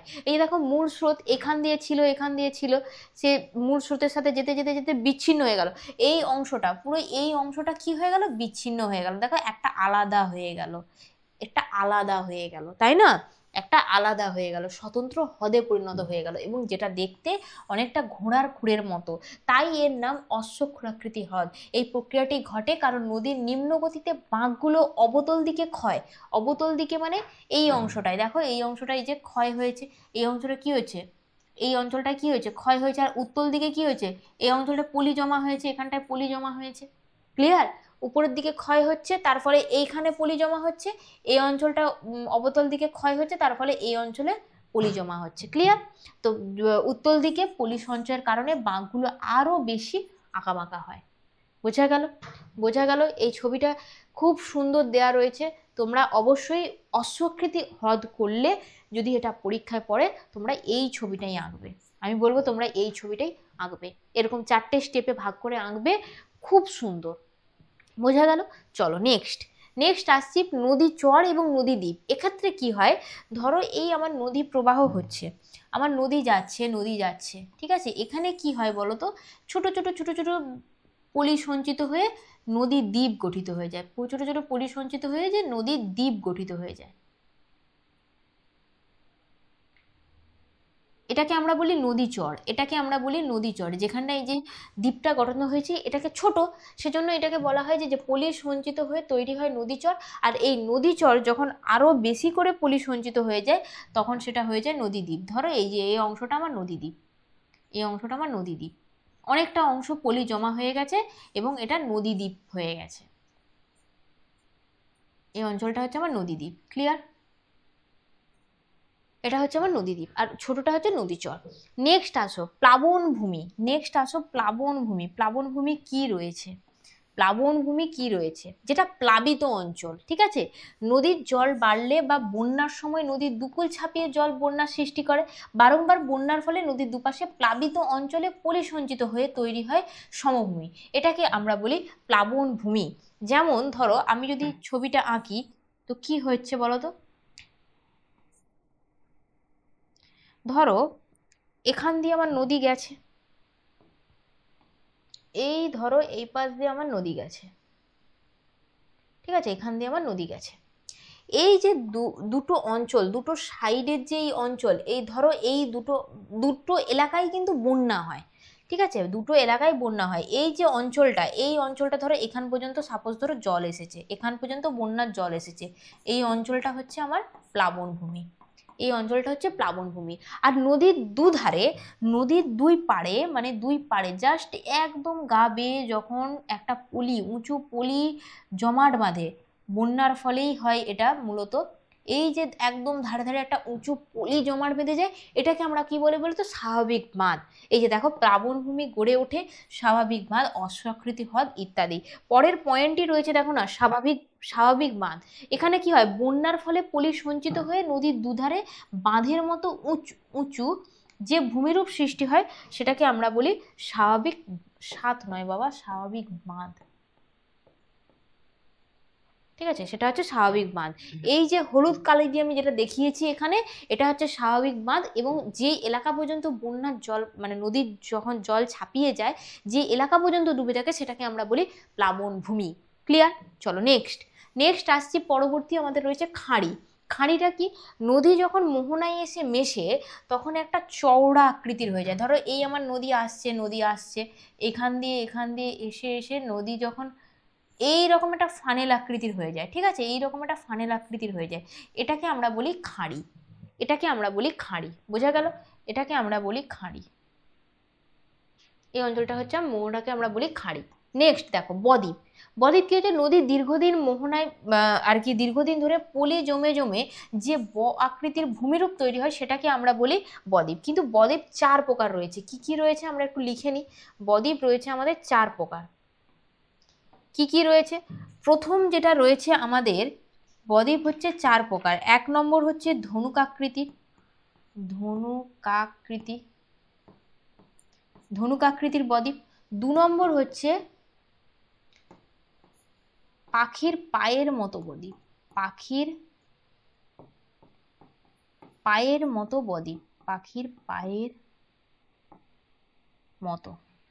3 নম্বর হচ্ছে করাতের দাঁতের মতো, 3 নম্বর হচ্ছে করাতের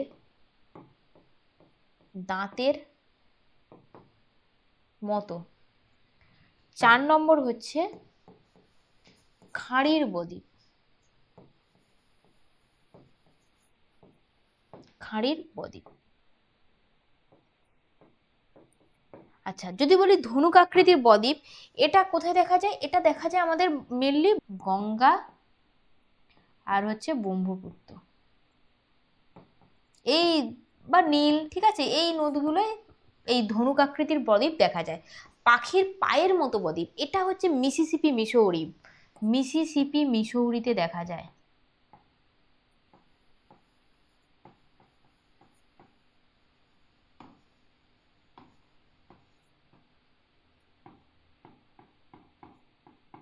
মিসিসিপি মিসৌরি। আচ্ছা, করাতে দাঁতির মতো বদ্বীপ, এটা হচ্ছে তাইবার, তাইবারে দেখা যায়। আচ্ছা, খাঁড়ির বদ্বীপ, এটা হচ্ছে রাইন নদীতে দেখা যায়, রাইন, রাইন আর সিনেও দেখা যায়, ঠিক আছে, রাইন অথবা সিন, এই দুটো জায়গায় দেখা যায়। ঠিক আছে, তাহলে ধনুক আকৃতির বদ্বীপ, পাখির পায়ের মতো বদ্বীপ, মিসিসিপি মিসৌরি, করাতে দাঁতের মতো বদ্বীপ, তাইবার এবং খাঁড়ির বদ্বীপ, যেটা হচ্ছে রাইন এবং সিন নদীতে দেখা যায়। ঠিক আছে, বোঝা গেল। নেক্সট আমাদের যেটা রয়েছে নদীর মোহনায় বদ্বীপ সৃষ্টির অনুকূল পরিবেশ। এই নদীর মোহনায় যখন যে বদ্বীপ সৃষ্টি হয়, আমরা এই একটু আগেই যে বদ্বীপগুলো পড়লাম, ধনুক আকৃতি বদ্বীপ, তারপরে হচ্ছে গিয়ে তোমার পাখির পায়ের মতো বদ্বীপ, করাতে দাঁতের মতো এবং খাড়ির, এই যে বদ্বীপগুলো, এগুলো নদীর মোহনায় যে তৈরি হয়। তো এখানে এই বদ্বীপ তৈরি হতে গেলে নদীর মোহনায় কিছু অনুকূল পরিবেশ দরকার, যেমন পলিমুক্ত নদী, মানে নদীকে পলিমুক্ত হতে হবে। মোহনায় এসে যখন একটা বদ্বীপ তৈরি করবে, সেটা কিন্তু অবশ্যই সেখানে পলি থাকলে চলবে না, সেটা পলিমুক্ত নদী হতে হবে। ঠিক আছে, নেক্সট দেখো পয়েন্ট কি রয়েছে, প্রবল বেগ, নদীর বেগ, মোহনার কাছে ভূমির ঢাল বেশি হলে নদীর জলের বেগ অনেক বেশি থাকে, যা বদ্বীপের ক্ষেত্রে একটা বাধা। যদি মোহনার কাছে কাছে আসার পরে ঢাল বেশি হয়, তো ঢাল বেশি হলে কি হয়, মানে তার জল বেগটাও অনেক বেশি থাকে, কিন্তু সেটা হলে কি হবে, এটা বদ্বীপ তৈরির ক্ষেত্রে একটা বাধা হয়ে দাঁড়াবে। নেক্সট কি রয়েছে, সমুদ্রের গভীরতা, নদীর মোহনার কাছে সমুদ্রের গভীরতা বেশি থাকলে নদীবাহিত পলিরাশি সমুদ্রে নিক্ষেপিত হয়, ফলে বদ্বীপ গঠিত হয় না। গভীরতা যদি মোহনার কাছে এসে বেশি থাকে, তাহলে পলিরাশি সমুদ্রে তো নিক্ষেপিত হবেই, তো সেই জায়গায় কিভাবে বদ্বীপ তৈরি হবে? বোঝা গেল, তাহলে সমুদ্রের গভীরতা। নেক্সট যেটা রয়েছে সমুদ্র জলের লবণতা, সমুদ্র জলের লবণতা বেশি না থাকলে পলিরাশি দ্রুত অধঃক্ষেপিত হতে পারে না। যদি লবণতা বেশি না থাকে তাহলে কিন্তু সেটা দ্রুত অধঃক্ষেপিত হতে পারে না, কি না পলিরাশি, সেটা হচ্ছে পলিরাশি। বোঝা গেল। নেক্সট নেক্সট আসছে বায়ু প্রবাহ, বায়ু প্রবাহে কি নদীর মোহনার কাছে উচ্চগতি সম্পূর্ণ বায়ু থাকলে বদ্বীপ গঠনে বাধা দেয়। নদীর মোহনার কাছে যদি উচ্চগতি সম্পূর্ণ বায়ু থাকে, বায়ুর বেগের উপরও ডিপেন্ড করে কিন্তু, ঠিক আছে, তাহলে বদ্বীপ গঠনে সেটা বাধা হয়ে দাঁড়াবে। নেক্সট আছে শান্ত সমুদ্র, নদীর মোহনার সংলগ্ন সমুদ্রটি শান্ত হবে এবং জোয়ারের ভাটার প্রকোপ কম হলে বদ্বীপ গড়ে উঠতে সেটা একদম উপযোগী পরিবেশ হয়ে দাঁড়াবে। ঠিক আছে, তাহলে শান্ত সমুদ্র কিন্তু মোস্ট ইম্পর্টেন্ট। তাহলে নদীর মোহনায় বদ্বীপ সৃষ্টির অনুকূল পরিবেশ কিন্তু খুব গুরুত্বপূর্ণ এই প্রশ্নটা, যার জন্য আমি এটা করালাম। নেক্সট চলো পরবর্তী যে প্রশ্নটা রয়েছে আমাদের, সুন্দরবনের ওপর বিশ্ব জলবায়ুর যে প্রভাব, ঠিক আছে, জলবায়ুর পরিবর্তনের প্রভাব, এটা কিন্তু আমাদেরকে পড়তে হবে। তো প্রথম পয়েন্ট কি রয়েছে, জলতলের উচ্চতা বৃদ্ধি। জলতলের উচ্চতা বৃদ্ধি 2015 সালে 30 মার্চ ওয়ার্ল্ড ব্যাংক রিপোর্ট অনুযায়ী বিশ্ব উষ্ণায়নের প্রভাবে সুন্দরবন অঞ্চলের জলতল প্রতি বছর 3 থেকে 8 মিমি করে বাড়ছে। এর প্রভাবে কি হচ্ছে, কিছু দ্বীপ যেমন লোহাচড়া, নিমুনার, ঘোড়ামারা, কাপাসগাড়ি, বোডফোর্ড ধীরে ধীরে জলের তলায় চলে যাচ্ছে এবং কিছু দ্বীপ কি হচ্ছে, ভূমিক্ষয় ঘটছে। এই অঞ্চলের জলতল 1 মিটার বাড়লে সুন্দরবনের 75 ধ্বংস হবে। বুঝতে পারছো, যদি 1 মিটার বাড়ে তাহলে সুন্দরবনের 75 কিন্তু ধ্বংস হয়ে যাবে।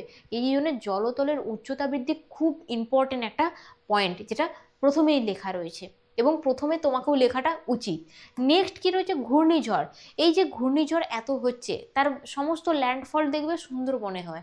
বেশিরভাগ যে ঘূর্ণিঝড় আমরা আইলা দেখেছি, আমরা আমফান দেখেছি, এই ঘূর্ণিঝড়গুলোর কি হয় বলতো, ল্যান্ডফল কোথায় হয়, আমাদের সুন্দরবন। এই অঞ্চলটাকে পুরো তছনছ করে দেয়। এটাই বলছে যে সমুদ্র জলের উষ্ণতা বৃদ্ধির কারণে এখানে ঘূর্ণিঝড়ের সংখ্যা বাড়ছে। 2009 সালে আইলা এবং আমফান ঝড়ে কয়েকশো কিমি নদীবাঁধ ভাঙে এবং ভেঙে বিস্তীর্ণ এলাকা প্লাবিত হয় এবং এখানে কিন্তু প্রচুর ক্ষয়ক্ষতি ঘটে। নেক্সট পয়েন্ট রয়েছে ভূমির লবণতা বৃদ্ধি। জলতল বেড়ে যাওয়ায় কি হবে, ভূমির লবণাক্ত জল কৃষি জমিতে প্রবেশ করবে, এর ফলে জমির লবণতা বাড়িয়ে তুলছে। বোঝা গেল। নেক্সট কি রয়েছে, বনভূমি এবং জৈব বৈচিত্র্য ধ্বংস। বিগত 1 দশকে প্রায় 3.7% ম্যানগ্রোভ ধ্বংস হয়েছে। যেই ম্যানগ্রোভ অরণ্যের জন্য এই সুন্দরবনটা বিখ্যাত, সেই ম্যানগ্রোভ অরণ্য ধ্বংস হয়েছে 1 দশকে 3.7%। ভাবতে পারছো, এই কারণে বেশ কয়েকশো প্রজাতির প্রাণীর সংকটময় এবং বিপদ আসন্ন এবং বিপুলপ্রায় হয়ে উঠছে। এটা খুব ইম্পর্টেন্ট। নেক্সট রয়েছে পরিবেশগত উদ্বাস্তু সৃষ্টি। বারংবার ঘূর্ণিঝড়ের প্রভাবে কি হচ্ছে, ঘূর্ণিঝড়ের প্রকোপে কৃষি জমির লবণতা বৃদ্ধি পাচ্ছে, বন্যা হচ্ছে, ভূমিক্ষয় হচ্ছে, দ্বীপের অবলুপ্তি হচ্ছে। এই সমস্ত কারণে কয়েক হাজার মানুষ নিজের বাসস্থান থেকে তাদেরকে সরতে হয়েছে। ধরো একটা এলাকা, সে এলাকায় ঝড় হলো কিংবা মানে সে খুবই ধরো গরিব, সুন্দরবন এলাকাটা একটু এরকমই হয়, খুবই গরিব শরীফ, ওখানে জীবনযাপন করাটা খুবই সংকটময় হয়ে দাঁড়ায়। ওখানে অনেক রকম প্রাকৃতিক পরিবেশের সঙ্গে সংগ্রাম করে মানুষজন কিন্তু চলেন। তো সেই জায়গায় তাদের যদি এইরকম প্রচুর পরিমাণে এই ঝড় বৃষ্টি হয়, বন্যা হয়, তাদের ঘর বাড়ি তো তাদের তো উড়ে যাবেই। তো তাদের এক বাসস্থান থেকে কি হচ্ছে, আরেক জায়গায় যেয়ে আবার সেখানে বাসস্থান তৈরি করতে হচ্ছে। এটা কিন্তু উদ্বাস্তু হচ্ছে, পরিবেশগত এগুলো কিন্তু উদ্বাস্তু। ঠিক আছে, তো এই ছিল টোটাল আজকের ভিডিও। একদম সম্পূর্ণ আমি আলোচনা করে দিলাম, সেখানে একদম বহির্জাত প্রক্রিয়া থেকে শুরু করে নদীর কাজ এবং পাশাপাশি শুধু তাই নয়, এখানে সুন্দরবনের উপর জলবায়ুর যে পরিবর্তনের প্রভাব, সেই টপিকটাও কিন্তু আমি সুন্দর করে পড়িয়ে দিলাম। তো ভিডিওটা কেমন লাগলো, আজকের ক্লাস মানে মাধ্যমিক ক্র্যাকার ব্যাচের যে ফার্স্ট ক্লাস, এটা কেমন লাগলো সেটাও কিন্তু আমাকে কমেন্ট করে জানিয়ে দিও। নেক্সট কিন্তু পার্টে আমরা পরবর্তী পার্ট আলোচনা করব, মানে যে পরবর্তী যে অংশটা রয়েছে সেটা কিন্তু আমরা আলোচনা করব। বোঝা গেল? তো চলো আজকের ভিডিও আমি এখানেই শেষ করছি, পরবর্তী ভিডিওতে আবারও তোমাদের সাথে দেখা হচ্ছে। আজকের মতো সবাইকে টাটা।